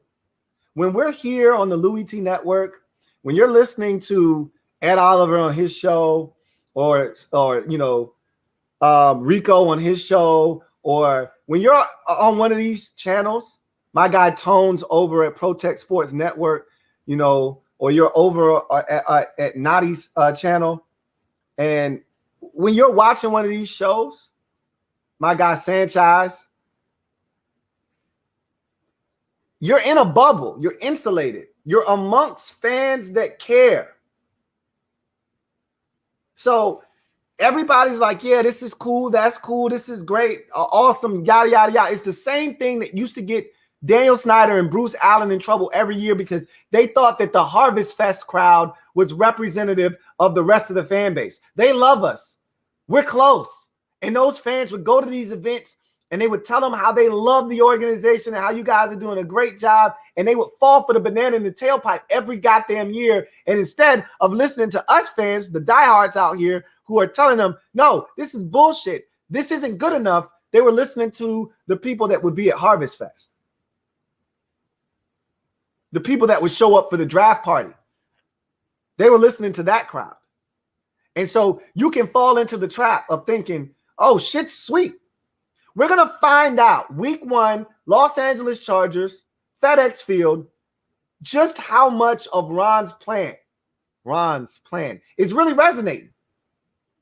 We're going to find out just how many people are back on board. We feel really good about this culture change. And everything points to the arrow going upwards. The trajectory is up, right?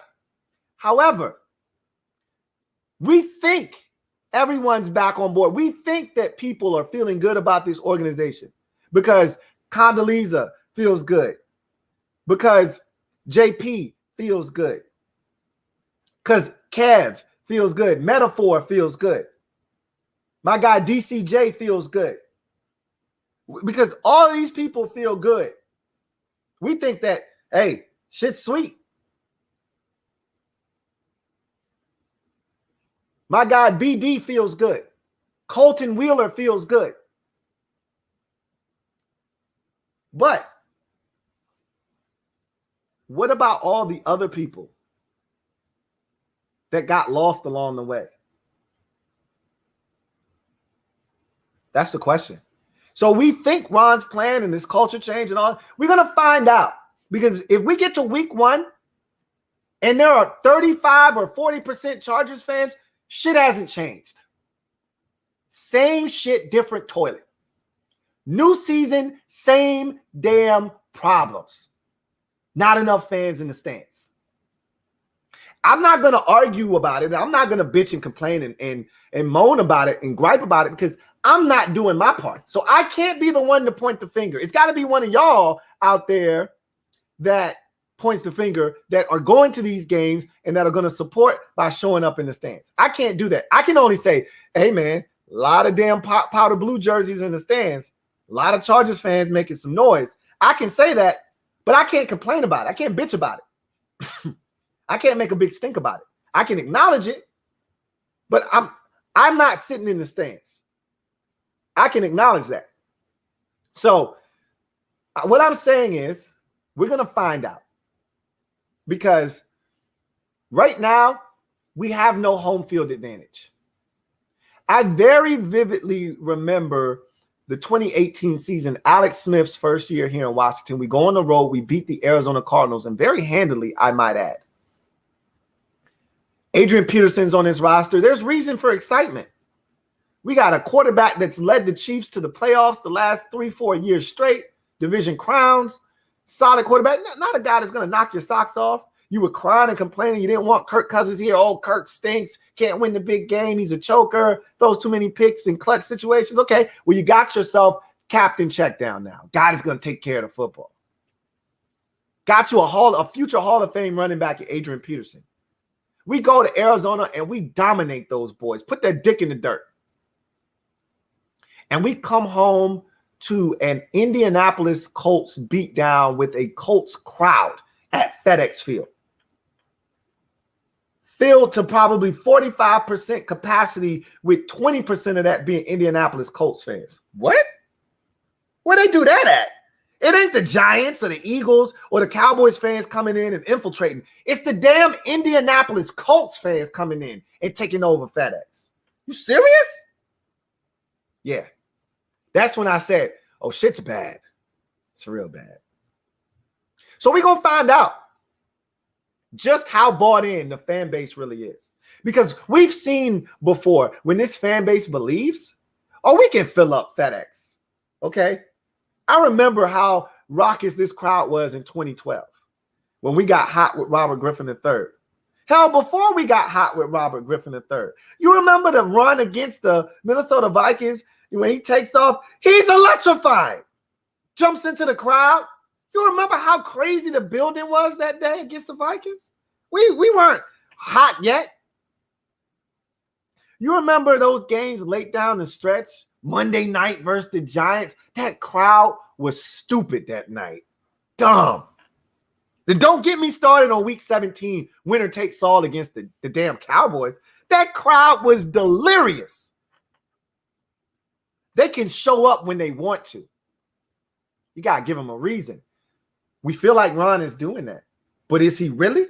We're going to find out. We're going to find out. So I'm with you, JP. Can't praise the culture change enough, but we're going to see how many people are truly bought in. Truly bought in.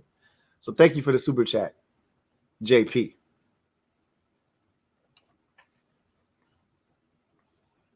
If you haven't already done so, please do me a favor and subscribe, like, and hit that notification bell so you don't miss a thing. Really do appreciate you guys out there. If you've already hit the like button, thank you. If you haven't hit it already, I urge you to do so, and I'm thanking you in advance. If you're out there and you want to have your comment read, all you got to do is use the hashtag LouieTLive to have your comment read on the air. But as you know, super chats take precedence. So if you're out there and you want to jump to the front of the line, super chats are the way to do that. And so make sure that you super chat if you want your comment to be read. With that said, let's get back to the comments. And we get to the Juice Alert.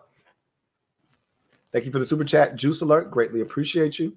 My guy Juice Alert writes, Jamin Davis better be a beast. Excuse me. Zero excuses for the for Washington not to draft Justin Fields or Mac Jones, who were in the wheelhouse. Both will be above average franchise QBs, and deep down, you know it, Louie T. I don't. We had this discussion on your show not too long ago that Washington wasn't going to make a move on a quarterback unless they loved him. And this was not a or situation. It was an and situation. They had to love the quarterback. They had to really like, because if you love a guy, it doesn't matter, you go get him. They had to really like a guy, and he had to fall into their wheelhouse. What I don't think you're taking into consideration, Juice Alert, is it takes two to tango. So you could want to trade up for Justin Fields, but what if the Giants say, I'm not trading you a damn thing. Am I going to trade you a guy that could torment me for the next decade plus? Am I really going to do that? Nah. I'll trade you. I'll trade back and allow, you to come up and get a receiver, which is what the Giants, which is what the Eagles and Cowboys did. Swap and allow the Eagles to get Devontae Smith, because the Cowboys are thinking, who's going to throw him the football? Like, oh, Jalen Hurts is going to kill us? Okay, knock yourself out. I'm not allowing you to come up and get a quarterback, though. Hell no. So, could Washington have traded up with the Broncos at 9? Maybe the Broncos didn't want to move all the way back to 19. Like, these are things you have to consider. I don't know if Washington tried aggressively to come up. My guess is probably not. I didn't love any of the options. I'm just going to be honest with you. I wasn't floored by any of those options. All of the guys that I thought were true difference makers at the quarterback position were long gone. And Ron pretty much expressed that, yeah, these other guys, they were cool, but nah, we're good. So Jamin Davis needs to be a beast, not because of them passing on quarterbacks. They didn't pass on the quarterback position. Jamin Davis needs to be a beast because they drafted him in the first round. You expect first-round picks to pan out and be foundational pieces, not because they passed on a quarterback. They didn't pass on Justin Fields or Mac Jones. Neither one of them were available at 19. So they didn't pass on any quarterbacks. They passed on the opportunity to trade up for those guys.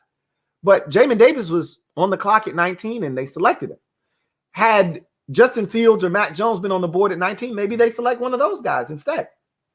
Bottom line is, they spent the first-round pick on Jamin Davis. That's why he needs to be good, not because they missed an opportunity to get a quarterback. None of those guys were available at 19. So, you know how I feel. We'll see what those other quarterbacks turn out to be. And even if they're successful in their current spots where they landed, doesn't mean they would have been successful in Washington. It's the argument make with Justin Herbert. Everybody's like, revisionist history. Would you take Herbert over Chase Young? I've long said no, but I mean, let's be honest. If Herbert is what we think he is, yes, of course you take the quarterback. That's the guy that's going to give you a chance to win year in, year out. However, just because he's good with the Chargers doesn't mean he's going to be good here in Washington. We could have taken him and not, fit our scheme to his skill set, and he might have struggled in Washington. We talk about this all the time. It's all about schematics and fit. So anyway, I digress. Jamin Davis needs to be a beast because we drafted him in the first round. But am I going to jump down his throat if he's not ready to go year one and be a true difference maker year one? No, because everybody matures at a different rate. So we'll see what happens. But thank you for the super chat. Greatly appreciate you. Juice Alert.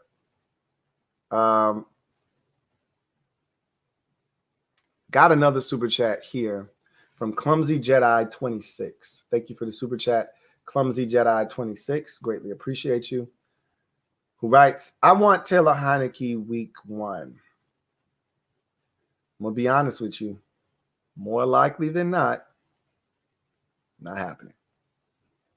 That's just being brutally honest with you. Not ruling it out completely. I wouldn't dare do that because anything can happen in this league. All it takes is one play to change the fortunes of any position. However, if they're all upright at the end of camp in the preseason, we think we know who the guy week 1 is going to be. So I think it'll take a lot to change that. But I wouldn't rule it out, and I would not dismiss it. So thank you for the super chat, Clumsy Jedi. Got another super chat. This one is from Trevor Patch. Double up. Thank you for doubling up, Trevor Patch. Greatly appreciate you. My guy, Trevor Patch, writes, I predict Fitz will become the bearded Alex Smith. Meaning what? Have the kind of success Alex Smith had last year, leading us to the postseason. Because they're two totally different players. They're the polar opposite of one another. Polar opposite. You know, Alex Smith wants to be safe. He's conservative. He doesn't want to take risks. He's not pushing the football down the field. Ryan Fitzpatrick is opposite in every way imaginable. He's putting his body on the line. He's taking risks down the field. He's throwing the football into some dicey situations. He'll check it down, but that's not his first, inclination.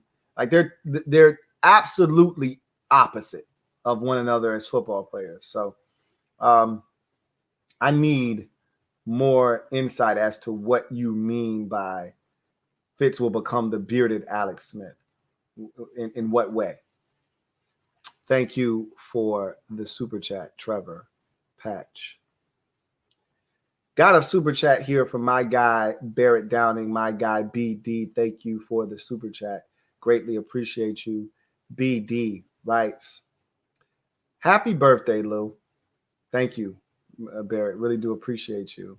He says, man, this year will really be interesting. Hopefully we can do like we did last year and not really be bothered with COVID. Respect. Thank you once again for the well wishes. That's what I'm assuming. I told you I always assume health when I talk about any roster, not just ours, but any roster. I've been doing these positional breakdowns.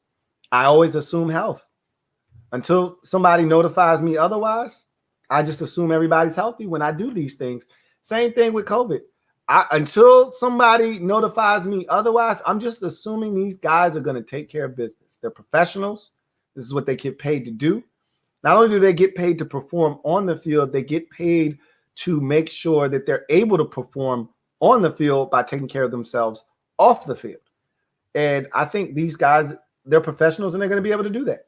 So they did it last year. Why can't they do it again this year? So I'm going to give them the benefit of the doubt. They did it last year.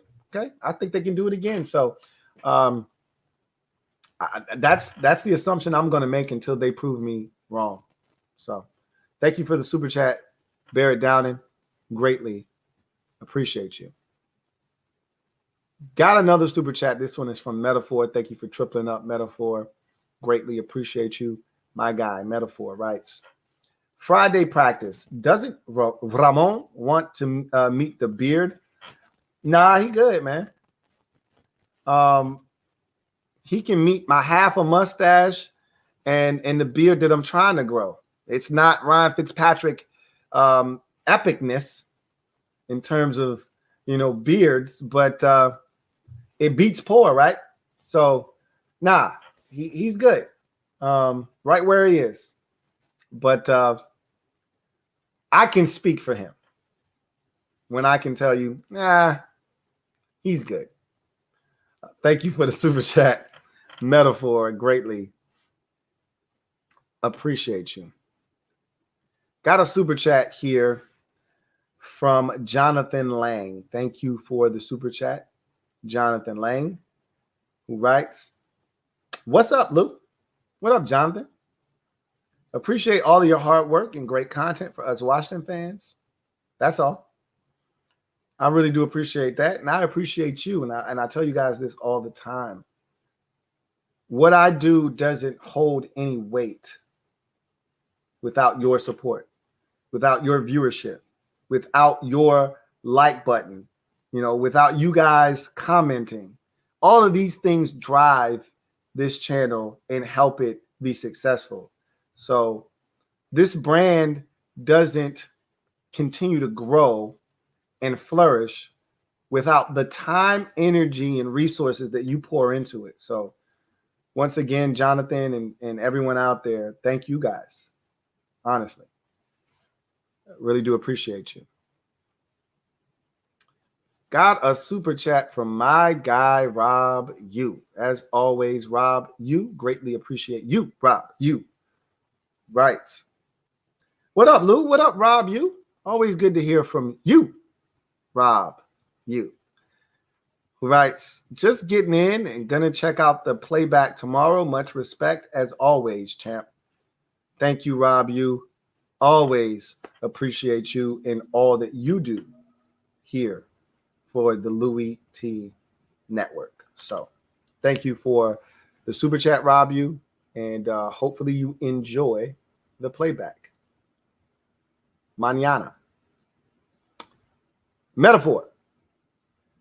Thank you for the super chat. Greatly appreciate you. Fourth of the night from Metaphor, who writes, true. We were there through thick and thin here in the bubble, but now that the media bubble has those other fair weather fans excited, so we'll see. Stand up. You're right. I will admit, I was talking about this on Natty's show.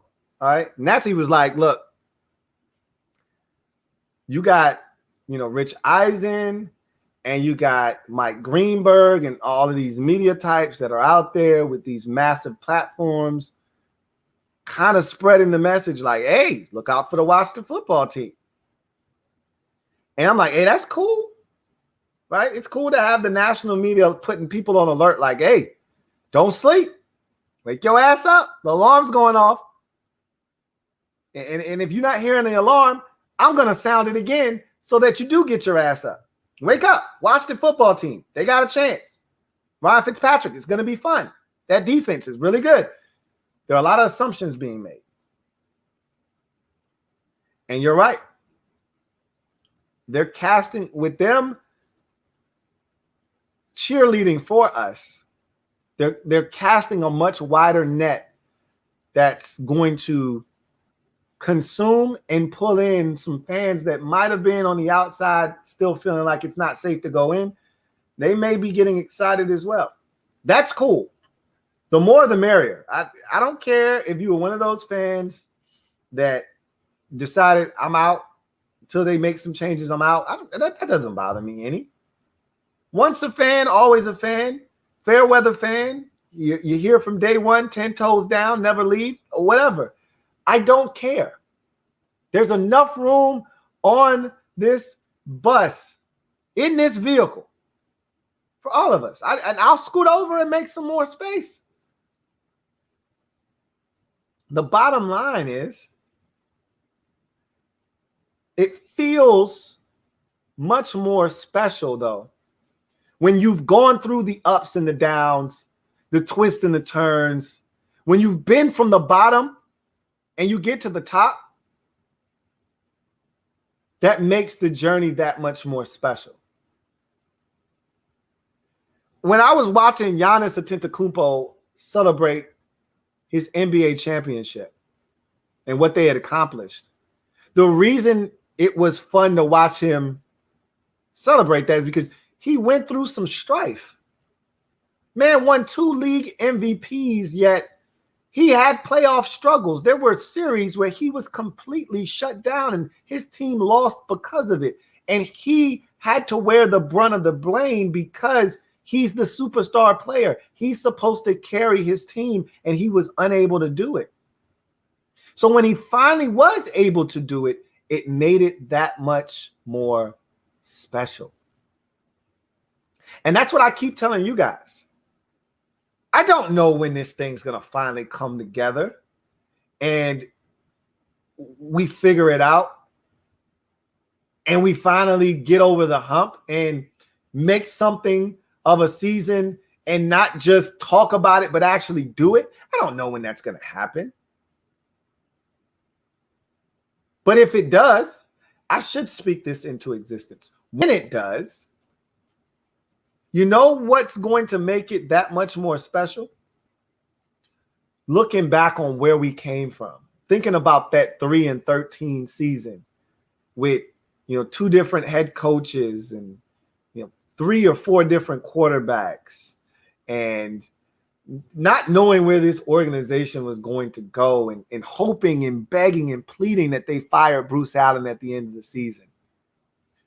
It's going to make those lean years, that last year of Jim Zorn where you were hopeless, that last year of Shanahan where you're like, man, here we go again, this shit, man. We just took a 2-time Super Bowl winning coach, and essentially stripped him down to the bare essentials and reduced him to next to nothing. And now look at where he is and look at where we are. Back to where we were when we were running Jim Zorn out of town. It makes looking back at all those years and saying, man, we stink. This is, when are we ever going to get out of purgatory? It makes all of that worth it. And it makes the journey that much more special and the accomplishment that much sweeter. And that's why I'm in it.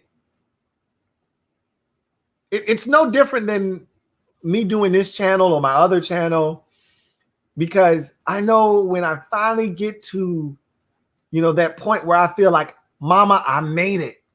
When I finally get there, I'm going to look back at when I had 3 subscribers and I was getting 7 views. Or I'm going to look back at when I finally had 100 and people were finally talking to me and people were finally commenting, and I could see that the corner was being turned, but I still had a long way to go.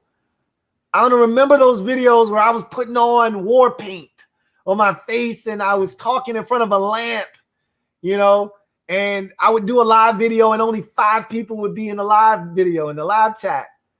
And I'll remember those times. That's a part of the journey. I'll never forget where I came from. It's the same thing with us fans. So the people that left, that were fair weather, they're not going to have that. And that's fine. They probably don't care about any of that stuff. But we will. We've sat through 36-0 at halftime to a bad Giants football team. But it just shows you how bad we were. With Dirty Chaz at quarterback. I remember getting shut out in a game that I didn't even watch. Like the first time I didn't watch 1 second of a Washington Redskins game in 30 plus years. I didn't watch 1 second of that Week 17, 2018 game against the Eagles. We got shut out. It was brutal from what I heard. You don't forget those things. That's not lost on you. So I said all of that to say this. I know I went off on a tangent. Metaphor, Rob, you, all of you guys out there, Eminem, my guy, Double M, Martin Matthews, all of you guys out there that are always here, that are always chopping it up. We've been here. We've been here. Big Money, Sonny, all of these people that are regulars, that are chopping it up here. They've been here. They know what it's like to go through a season and know we don't have a chance in hell. All of y'all that have been here, that have been fans, that have never left, have suffered through the lean years, suffered through Bruce Allen, knowing good well he needed to be fired long time ago, and knowing that Daniel Snyder isn't going to do a damn thing to change anything, and having to sit through all of that. And now we've got a chance. Now, I'm not saying that this is the year or next year's the year or whatever. I told you, I don't know when the breakthrough happens. But just like we were here when we were 3-13, and I told you, and a lot of you knew and acknowledged, 2019 was a death sentence. We were dead fans walking that year. Jay Gruden was dead man walking as a coach. He was a lame duck coach. And that season was dead on arrival. We knew it. And they gave us a murderer's row first 5 weeks of the season just to make sure that if Jay thought he had a chance, he was dead on arrival. And just like we thought, he started off the season 0-5 and got canned.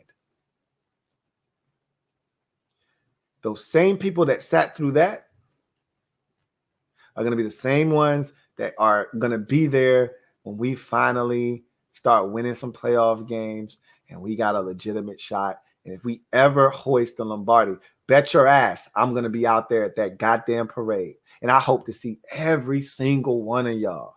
I'm going to be live at the damn parade.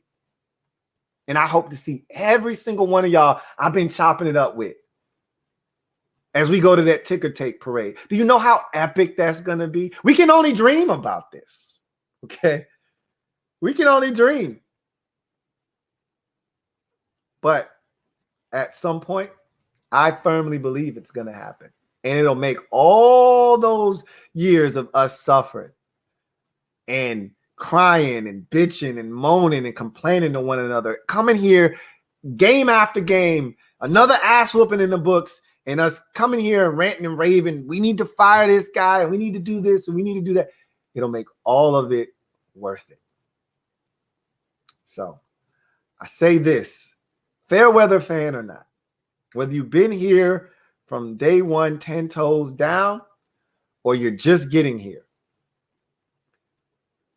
it's going to be epic when we finally do something of note, when we finally win big.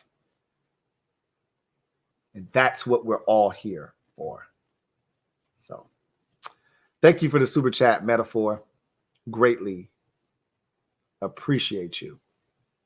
Got another super chat. This one is from Metaphor. Greatly appreciate you. Can't see you. Fifth super chat of the night. My guy Metaphor writes, I say Jamin ain't gonna lose teeth taking selfies. I second that thought. I second that. I don't think Jamin's gonna be taking too many selfies, especially not while the game's going on. He may take some selfies after the game's over or before it, but not during it. And I don't know about losing teeth or not. I can't speak to that, but we will see. I'd like to think that he's a much smarter guy than that. And as my guy DCJ said, a little bit more aware of where the pressure is coming from, but we'll see. You can't make these assumptions. We just got to see. So thank you for that super chat, Metaphor. Got another super chat. This one is from Metaphor. Thank you for the 6th super chat of the night from Metaphor. Greatly appreciate you. My guy, Metaphor, writes, like and subscribe. Just do what you're told. Stand up. You in the building of burgundy and gold. Mic drop. I'm out, Lou. Happy birthday again. Thank you, Metaphor. Greatly appreciate you. And thank you for dropping that gem on their melon on the way out. So I'm going to piggyback off of my guy,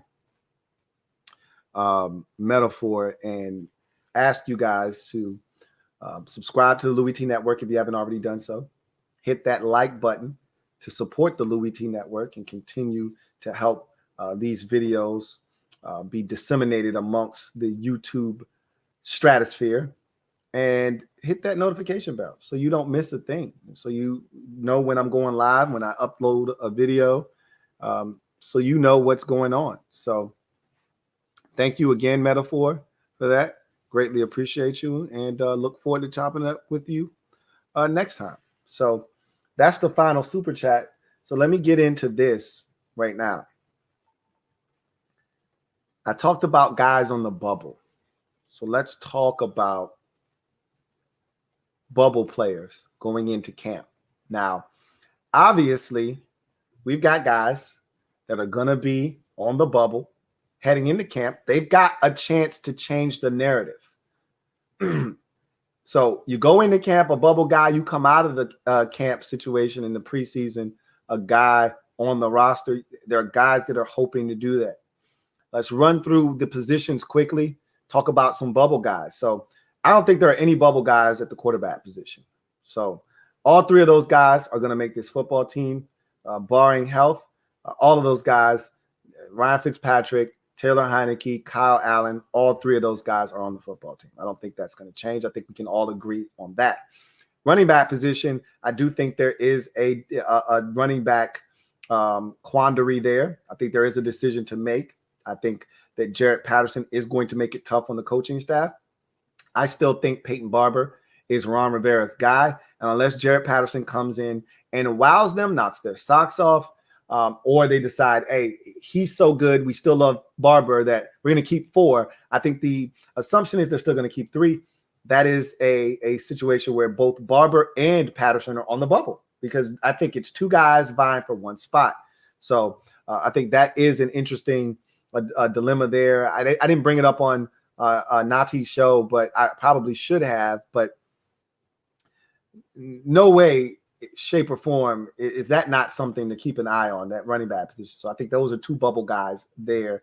But more specifically, Jarrett Patterson is the guy on the outside trying to get in. I think Barber is looking to defend his turf as the 3rd running back on this roster. And remember, you got to play all special teams as that 3rd back. Barber does that. Can Jarrett Patterson say the same? We'll see. Y'all have to take that stuff into consideration. A lot of y'all just want to talk about Patterson's ability with the ball in his hands, and that's cool. But that 3rd running back better be able to play some damn good special teams. We know Barber can do that. Can Patterson say the same? Also, you go to receiver. We know that's the one we've been talking about the most. Okay, that's the positional battle, and the bubble spots that we've been talking about the most, because it's a glamorous position. We've been talking about essentially, 1 spot, 3 guys, maybe 4 for 1 spot. I told you don't discount Steven Sims Jr., even though I know a lot of you want to write him off, and rightfully so. Don't discount DeAndre Carter, even Isaiah Wright, because he's supposed to be a core special teamer as well. But we all think it's going to come down, if you subscribe to my theory, and not everybody does, of 4 locks and a half, because Cam Sims is as close to a lock without being a lock as you can get, and assuming they're going to keep 6, and Adam Humphries is a lock. I think he is. Some of you think he's not. That's fine. We can agree to disagree there. Assuming all of those things, it's AGG, it's Harmon, and if you want to sprinkle in some of those other guys, DeAndre Carter, Isaiah Wright, Steven Sims Jr., Dax Milne, if you want to sprinkle those guys and knock yourself out. But I think most of us think it's down to those 2 guys. I wouldn't discount DeAndre Carter or Isaiah Wright. Those are the 2 guys that I think have an outside shot. I think Steven Sims Jr. may have pissed away his opportunity last year, but I won't discredit him and say he doesn't have a 0% chance of making his roster, or has a 0% chance of making this roster, because I do think he still may get a chance. But that's AGG, Harmon, and all the rest of those receivers, to me, are all on the bubble. All of them. The other 5 are not. So you go to the tight end position, and honestly, I think that's one of the most quiet positions on the team, other than Sammy Reyes and shucks. What's that guy's name from Texas A&M? He's got 2 last names. Yikes. His name will come to me, but he's definitely the guy that I think is the leader in the clubhouse to be the 3rd tight end on this team. And Sammy Reyes, I think, is a guy that I just don't think he'll be able to catch up to the learning curve fast enough to make an impact Seals Jones. Thank you, guys. Red Wing 01, Condoleezza Perry. Thank you, guys. Ricky Seals Jones. Really appreciate that. I really think that he's going to make the team, but Ricky Seals Jones is a bubble guy. Tamarick Hemingway is still around. He's a bubble guy. And, of course, Samis Reyes, all bubble guys. So those are bubble guys at the tight end position. Offensive line, I don't really think there are too many guys that you look at and say, do they have a chance to make this team? I think they're going to keep a bunch of guys on the offensive line like they did last year. I think they kept 10 offensive linemen last year, which is a huge number. Normally that number is somewhere around 8 or 9. I think they kept 10. I think they kept 6 tackles, I think. Not 6, excuse me. I think they kept 5 tackles last year. Let's see. Morgan Moses, Jaron Christian. They kept Sadiq Charles, who was a tackle last year. They kept Cornelius Lucas. They traded for what's the guy they traded with Vegas for? David Sharp. That's 5. They kept 5 tackles. Did I forget anybody? I don't think I forgot anybody. That's 5 tackles. We didn't think they were keeping all 5 last year. And then they kept, obviously the 2 Wes's, Wes Martin and Schweitzer, Brandon Sheriff, and I think they kept the 2 centers, Chase Rouillet and the other rookie last year, and Keith Ishmael. That was 10 last year. I think they might keep 10 again this year. Well, we'll see how they divvy it up. But the only guy I think, and again, Keith Ishmael is interesting. I think he may be the odd man out. He may be on the bubble this year because of how much depth they have at guard. All the tackles that they have. They added Samuel Cosme. Let's see. You got tackles in Cosme, Cornelius Lucas. Never, ever trust a man with 2 first names. You've got Charles Leno Jr. And you've got,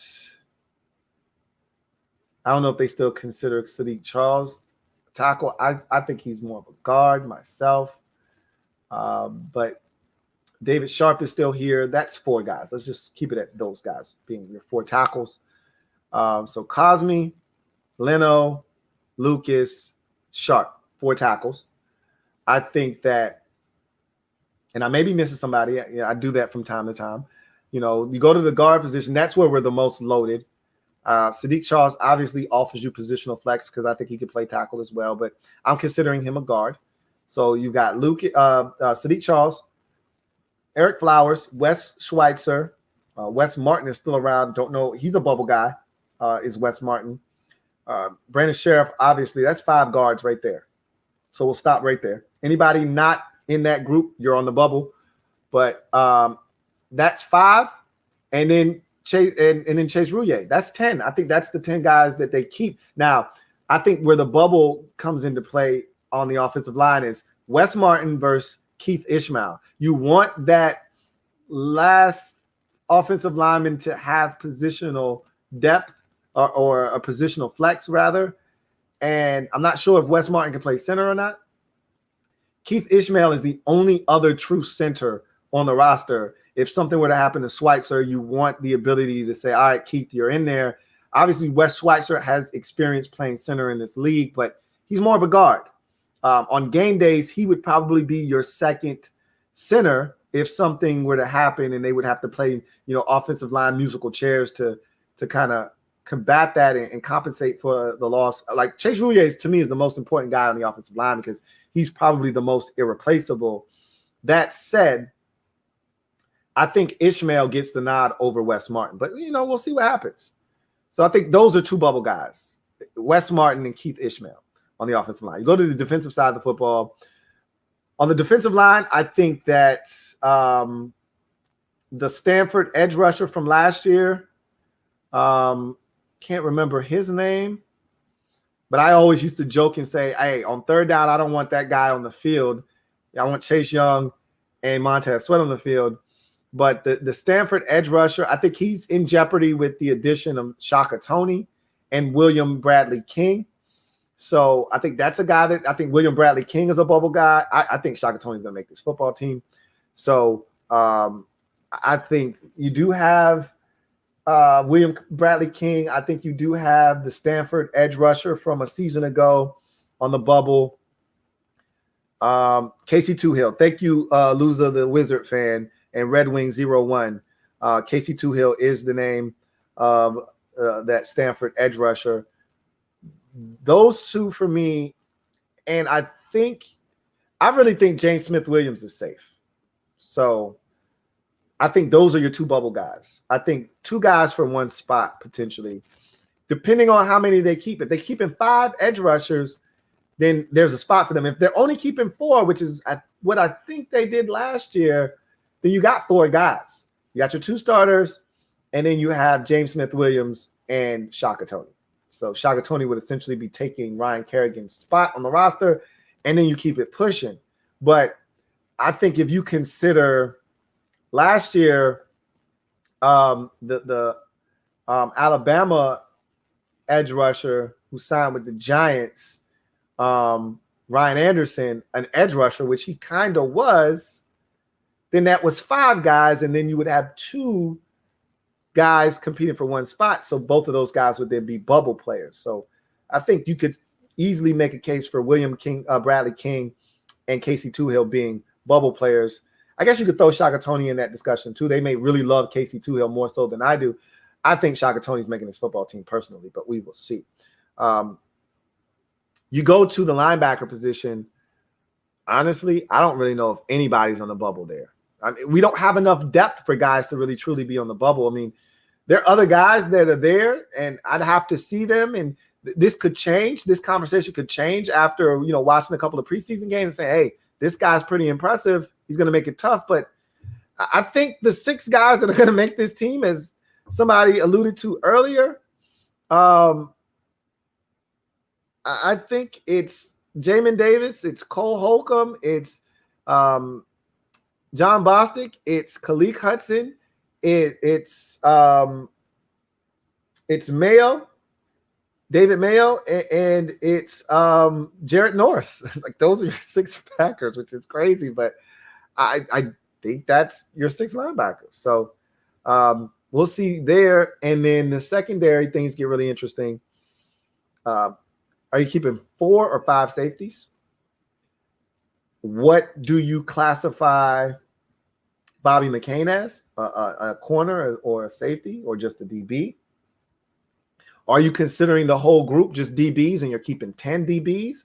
Are you considering them separate groups, corners and safeties? Are you keeping 5 corners and 4 safeties? Or I don't really know how they're going to go about that. Let's just separate them as 2 different entities. Let's go 5 corners, 4 safeties. If that is in fact the case, you get to the back end of the cornerback position. First of all, let's talk about the locks. William Jackson III, lock.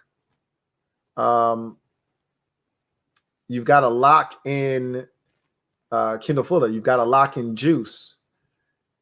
I think that's where the locks stop. Afterwards, you got a guy like Jimmy Moreland that I don't know if he's safe or not. But don't forget, they went out and got the corner from the Detroit Lions, brought him in to compete. They brought in Bobby McCain, if you consider him a nickel. So there are other guys. They got Danny Johnson back on the roster. They still have Greg Stroman competing. There's still guys on this football team at the cornerback position. So it'll be interesting. There are only 3 locks, 5 spots, presumably. I don't think Jimmy's a lock. They brought in guys to compete. I think all of those guys, minus the first 3, are all bubble guys because you don't know who's who. I think Jimmy's going to make the team, but we'll see. The safety position is interesting, but then it's not. Landon Collins, Cam Curl,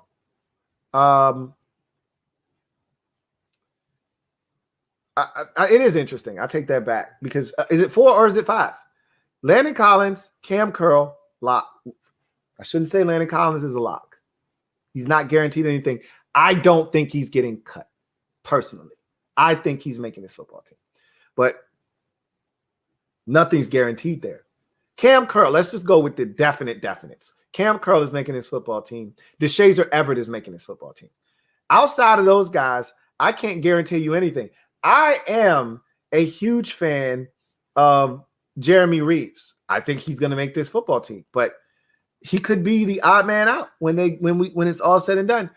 I think it's Reeves. I think it's Shays. I think it's Cam. And I think it's Landon Collins. Those are your 4 safeties. If they decide to keep a 5th, I think it's going to be the rookie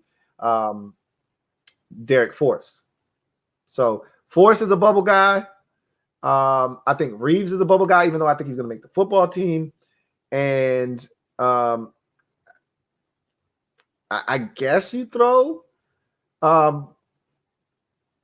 Trap in the cornerback discussion. I guess it's hard to envision him making a football team. And then again, Bobby McCain, where does he fit in all of this? If you consider McCain a safety, are you keeping 5? If not, that's when you start to get into that discussion of, if you're keeping 4 and you consider McCain a safety, that's when we get into the discussion of, all right, Jeremy Reeves was good. All right, Landon Collins was really good. So things get really interesting if they consider McCain a safety. If they consider him a corner, and again, it may not matter. They may say we just counting DBs and we're keeping 10. Okay, then that doesn't matter. Safeties, corner doesn't matter. They're keeping 10. He's in there. So, I digress. Let's get into some of these super chats because I got some more super chats. So, I want to knock these out real quick. I got one here from my guy DCJ. Thank you for the super chat, DCJ. Greatly appreciate you. My guy DCJ writes, what's good, Lou? What's good, DCJ? He says, glad to hear you're healthy. I told you I was going to be just fine. I told you guys not to worry. Just a little bit of time and some TLC, and I would be back like cook crack. And so here I am. But I'm glad. I appreciate you and your well wishes. He says, stay blessed. Likewise. Last joke on number 7. He did struggle with the blitz pickup also, so worried about the edge and didn't see things coming in the gap, in the A gap. Yeah. And that's when the pressure comes straight up the middle. and that's when things can get really ugly, because ask any quarterback out there, they'll tell you the worst pressure is the pressure right in their face. And so that A gap pressure, it gets on you real quick. And if you don't have those reflexes to make them miss, SpaghettiOs. Shit happens. So definitely a good laugh last week for those of you who missed that. DCJ had the super chat in terms of comedic relief of the year to this point. Last week, I uploaded that as a short. Go back and watch that if you have no idea what I'm talking about. I was absolutely weak. He was hysterical last week, and it had to come at the expense of Dwayne. And I don't like to kick a man when he's down, but it was funny. I'm sorry. Thank you for the super chat, DCJ. Greatly appreciate you. Got a super chat here from Reggie Johnson. Thank you for the super chat, Reggie Johnson. Greatly appreciate you. My guy Reggie writes, been a minute, Lou. Been studying for my bar exam. Hey, look, congratulations. I never got that far, but I was studying for the LSAT at one point, and I was trying to go to law school. So the struggle is real. I know exactly what you're going through. I can't say that because I didn't go through law school and be that close to being certified to practice law. So I want to congratulate you for how far you've come to this point, and I wish you nothing but the best. Hopefully you've already passed your bar exam. You said you were studying for it. Hopefully you already passed it, but if you haven't taken the test yet, you haven't taken the bars yet, good luck, man. I sincerely mean that, and hopefully at some point we can celebrate. Cheers to you becoming eligible to practice law in whatever state you're looking to become certified in. So wish you nothing but the best, Reggie. He says, just wanted to say, keep up the great work. Definitely appreciate what you do, fam. Stay solid. Likewise, and good luck. Best of luck to you, Reggie. If you haven't already passed the bar, and if you did already pass the bar, salud and congratulations. Big ups to my guy, Reggie Johnson. Thank you for that, Reggie. Got another one here from DCJ. Double up. Thank you for doubling up, DCJ. Greatly appreciate you. My guy, DCJ, writes, quick thought. Since Kendrick's situation is cleared up, do you think they will give him a look on linebackers' lack of depth if nothing worthy falls during cuts? I mentioned him earlier in the show as a guy that's out there. He was here last year. I don't know how they feel about him. I don't know how they felt about his play at the latter stages of the season last year. I remember he took over for Kevin Pierre-Louis. Even when Kevin Pierre-Louis got a little bit healthier towards the end of the season, they just stuck with Kendricks. So I don't know if they really liked him or not. I don't know if the league's going to punish him now that he's been formally sentenced, even though it was only a day in jail. I don't know how interested they are. We're going to find out. He is a guy that I think they have on speed dial. I wouldn't be shocked if they gave him a call, especially if they don't like what they see at the linebacker position in camp. So definitely a name to keep in mind for sure. DCJ. Thank you for that super chat. Greatly appreciate you. JP, my guy, John Perez. Double up. Thank you for doubling up, JP. Greatly appreciate you. My guy, John Perez, writes, Lou, I can promise I'll also be at that Super Bowl parade whenever that day comes. And 2019 was so bad, I still haven't wiped that season from my brain. It was brutal, man. It was brutal, the kind that'll scar your noodle, okay? We all went through it, or those of us who were there for that season. My reaction is chronicled throughout that season. You can go back in the archives and watch as it progressively got worse and worse as the season wore on. Even I started to wear a bit of apathy on my sleeve, but I care, and there's no hiding that. So 2019 was brutal. It was rough. I told you it was one of the worst years as a fan I've ever experienced, and I've been through the lean years after Gibbs 1.0, you know, and there were some 4 and 12s and a bunch of those in there, and some 5 and 11s where we were awful and failed first rounder after first rounder. You know, the Desmond Howards and, you know, the Heath Schulers of the world, and the Michael Westbrooks. Even though he wasn't as big a bust, he still didn't live up to the hype of being a first round pick. And, you know, they were so we talked about some of these guys, you know, that didn't cut it here. And I just know that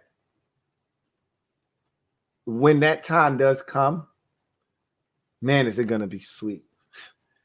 I won't be able to control nor contain myself. And I'm not going to try to. But, you know, don't know when that's going to come. I'm just going to enjoy the ride. You know, whenever it gets here, it gets here. I'm just going to enjoy the ride, you know, till we get there. So I feel you, JP. And I know you'll be there. There's no doubt about it. And most of you will be there. And I'm just telling you right now, I'm going to be all up in the mix. So thank you for that, JP. Greatly appreciate you. DCJ, thank you for the super chat. Double up. Thank you for doubling up, DCJ. I think that was your second one. Might have been your first. That was your third. Okay. So tripling up, my guy, DCJ, tripling up. Really do appreciate you. Who writes, still early, still not in games yet, but early predictions on Fitz, TD to interception ratio. Also, how many games do you think he will last in all? Factors, I got 12 to 14 touchdowns, 6 to 8 INTs, probably hurt or etc. mid-season. That's about right. I mean, he went 13 and 8 last year, 13 over 8 before, well, you know, during the course of his play last year. he started the first 6 games of the season, then got benched. I think he might have made one more start. Tua got injured after the Broncos game. I think he made a start. Tua came back and started the remainder of the games. So I think he started, 7 games, if I'm not mistaken. Probably played in another 3 or 4. And he was 13/8. So that's about right if you got him getting to about the middle point of the season. I think there are maybe 2 or 3 more touchdowns in there, and I think the interceptions are right around where he would be. So I'd have him somewhere in the 15 to 17 range touchdowns, and in that 6 to 8 range in the interception department, probably closer to the 8 than the 6. But I say that, and I mean 6, 7 is close to both 6 and 8, but he probably more on the 8 side than he is the 6 side. But that's the biggest question for me is, can I see Fitz playing in all 17? The answer for me has been no. And I think he plays the game so hard and so reckless at times, which is fun to watch. And I told you you're going to enjoy it and it's going to endear him to you. At the same time, though, you're liable to put yourself in harm's way and get hurt. And I can see that taking place. I don't wish that on him. I don't want to see that for him. You know, if he doesn't play well enough to keep the job, then so be it. But I don't want to see anybody get hurt. So I told you, when I do these things, I assume health. But that is something in the back of my mind. I mean, for whatever reason, and normally with Fitz, it's not an injury thing more so than hey, we just got a better option thing, you know, or a young guy that we're ready to see thing. But you know, we don't have that guy on the roster necessarily, unless you think Taylor Heineke is that guy in terms of wanting to see a young guy. So I think this is the season where he can actually play all 17. And if he does, you're probably looking at 31/15, something like that. It's 2-to-1 touchdown to interception ratio, but you know, 15 is a lot of INTs, man. That's a lot of picks. You know, you throw 15 interceptions, you're among the league leaders. You're in the top 5 in most interceptions thrown. And that's just the way the NFL is set up now. You know, most the elite quarterbacks, they're throwing no more than 7 of those things. And it's 38 touchdowns, you know, 3 interceptions for Aaron Rodgers. It's, you know, 34 touchdowns and 6 interceptions for Tom Brady. Like, these dudes aren't throwing double-digit picks. You know, it's the guys that are a little reckless with the football. Those are the guys throwing 13, 14, 15, 16, 17 interceptions. So that's a big number, but we'll see what happens. I see him playing the whole season. I'm going to give him the benefit of the doubt. You inject me with truth serum, and I'd tell you, nah, I don't think he's going to play off, 17. But I'm going to give him a chance. So we'll see what happens.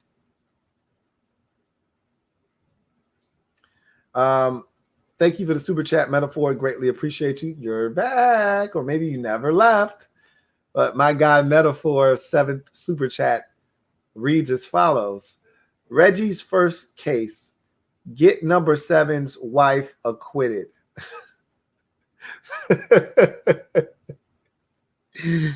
Hey, Metaphor, you wrong for that. But oh, that's a good continuation of last week's, number 7 ribbing. Reggie's first case, get number 7's wife acquitted. That's a good one. That's a good one, Metaphor.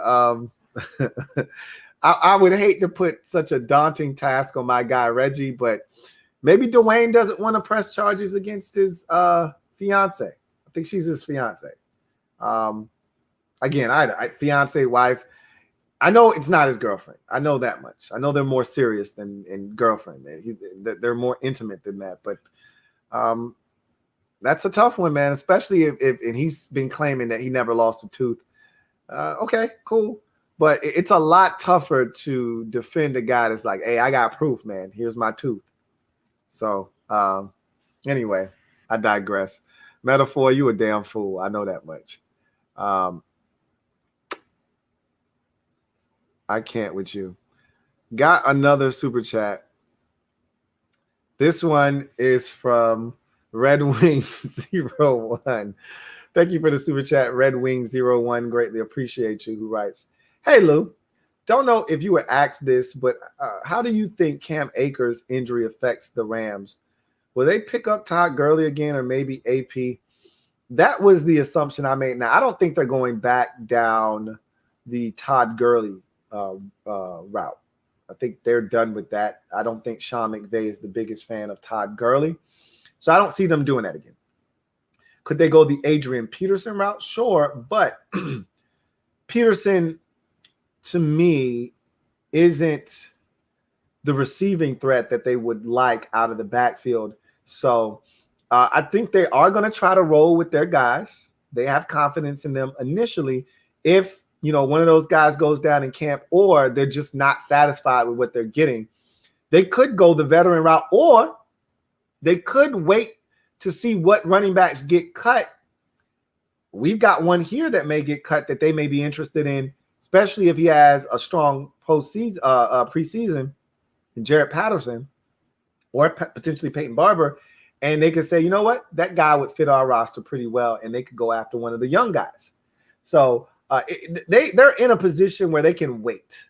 They don't have to make any hasty decisions right now.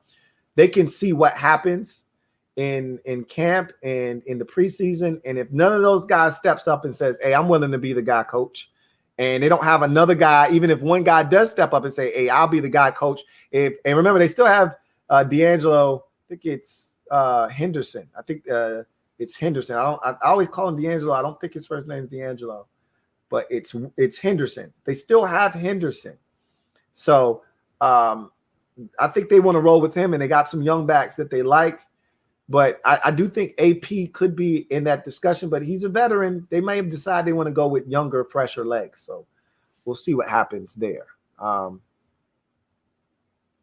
Thank you for that super chat, Red Wings 01. So that's it. No more super chats. I really do appreciate you guys kicking it with me. Your man Louie T tonight on the Washington Football Report live. I am a Washington fan, etched in burgundy and gold. My Washington spirit will never die. Washington spirit will never fold. Until we meet again, hail to our beloved Washington football team. I look forward to chopping it up with you next week. Let me tell you right now, next week is going to be a unique week. Training camp starts on Tuesday. I'm going to rev up the coverage. However, I have a vacation built into next week. So I'm out of the office from Wednesday all the way to next Monday or Tuesday, depending on travel day. So I will be out of the office for an extended period of time. So the Washington Football Report Live will be next Tuesday night. So coming at you a lot earlier. I'll still try to have content out those remaining days that I'm out of the office, but I won't be able to update you on camp until I get back. But just believe, you best believe, that when I do get back, and I don't think anything's going to happen that first week of camp. I've already told you they're going to Richmond, and I think it's more of a show for the fans that first week in Richmond. I don't expect things to get hot and heavy until they return to Ashburn. That said, if I miss anything of note while I'm gone, I'll talk about it when I get back. If it's a big enough development, I will give you something quick on my mobile device from a remote location on my vacation. So it'll have to be something, of epic proportions for me to take a break from my vacay to do a video on it. But I will be keeping tabs on the team and the happenings of camp. But we will be live the very first day of training camp, July 27th. We'll be live, and we will do the Washington Report that night. And again, it'll be a short week for me next week. And when I come back, we'll hit the ground running, and we won't look back, as we will be getting ready for some preseason ball. But until then, I've got a super chat here from The Great, who writes, thank you for the super chat first and foremost. The Great, who writes, appreciate it, Lou. I take my bar exam on Tuesday and Wednesday, the 27th and 28th. Appreciate the well wishes, my guy. I will practice in Texas. I love to hear it, man. And I can't wait to hear the results. I'm going to speak it into existence. I can't wait for you to tell me you passed the bar and you are now legally able to practice law in the state of Texas. So I'll be waiting for that update from you of the good news. And just know that I'll be celebrating there with you in spirit when you finally pass that exam and are out celebrating the great news. So once again, congratulations for getting to this point. And I'm going to congratulate you in advance because I'm going to speak it into existence. You're going to pass. You put in the work. You put yourself in a position to go do what you've prepared yourself to do, which is become legal, to practice law in the state of Texas. So you're going to pass that bar exam and you're going to be a lawyer, able to practice law in the state of Texas. So we're going to go ahead and speak that into existence. So congratulations, my man, on a job well done, hard work paying off, and you becoming a lawyer able to practice law in Texas. So looking forward to hearing from you and getting that update of the great news. The great Metaphor. Thank you for the super chat. Greatly appreciate you. My guy Metaphor writes, you got an office? Oh, you mean gonna watch The Office? No. This is the office right here. All of this around me is my office. So when I'm not here, I am out of the office. So I won't be able to jump in front of my camera and do a video or do all the things that I'm able to do from the comforts of my office. So therefore, I'm out of the office. So I will be out of the office pretty much all of next week, except for Monday and Tuesday. So anyway, I hear your jokes, Metaphor. I thank you guys for joining me. Thank you all for the well wishes and the happy birthdays from all of you out there. Thank you so much. I appreciate that. I'm going to kick Ashley's butt for telling you guys again, but really do appreciate you guys for chopping it up with me tonight. As always, make sure you do me a huge solid if you haven't already done so. And on the way out, if you haven't done it already, hit the subscribe button, turn on your notification bell, and of course, touch the like button. It costs you nothing. It does not bite, and it helps this brand out exponentially. So please do that on the way out. With that said, get off the bench and get in the game and kick it with me, your man Louie T. Until next time, you guys take care. Enjoy the rest of your night, and I will see you guys next time. Keep your eyes open for the next installment of positional rankings. That should be coming at you very shortly. Until then, you guys have a good one. God bless and good night.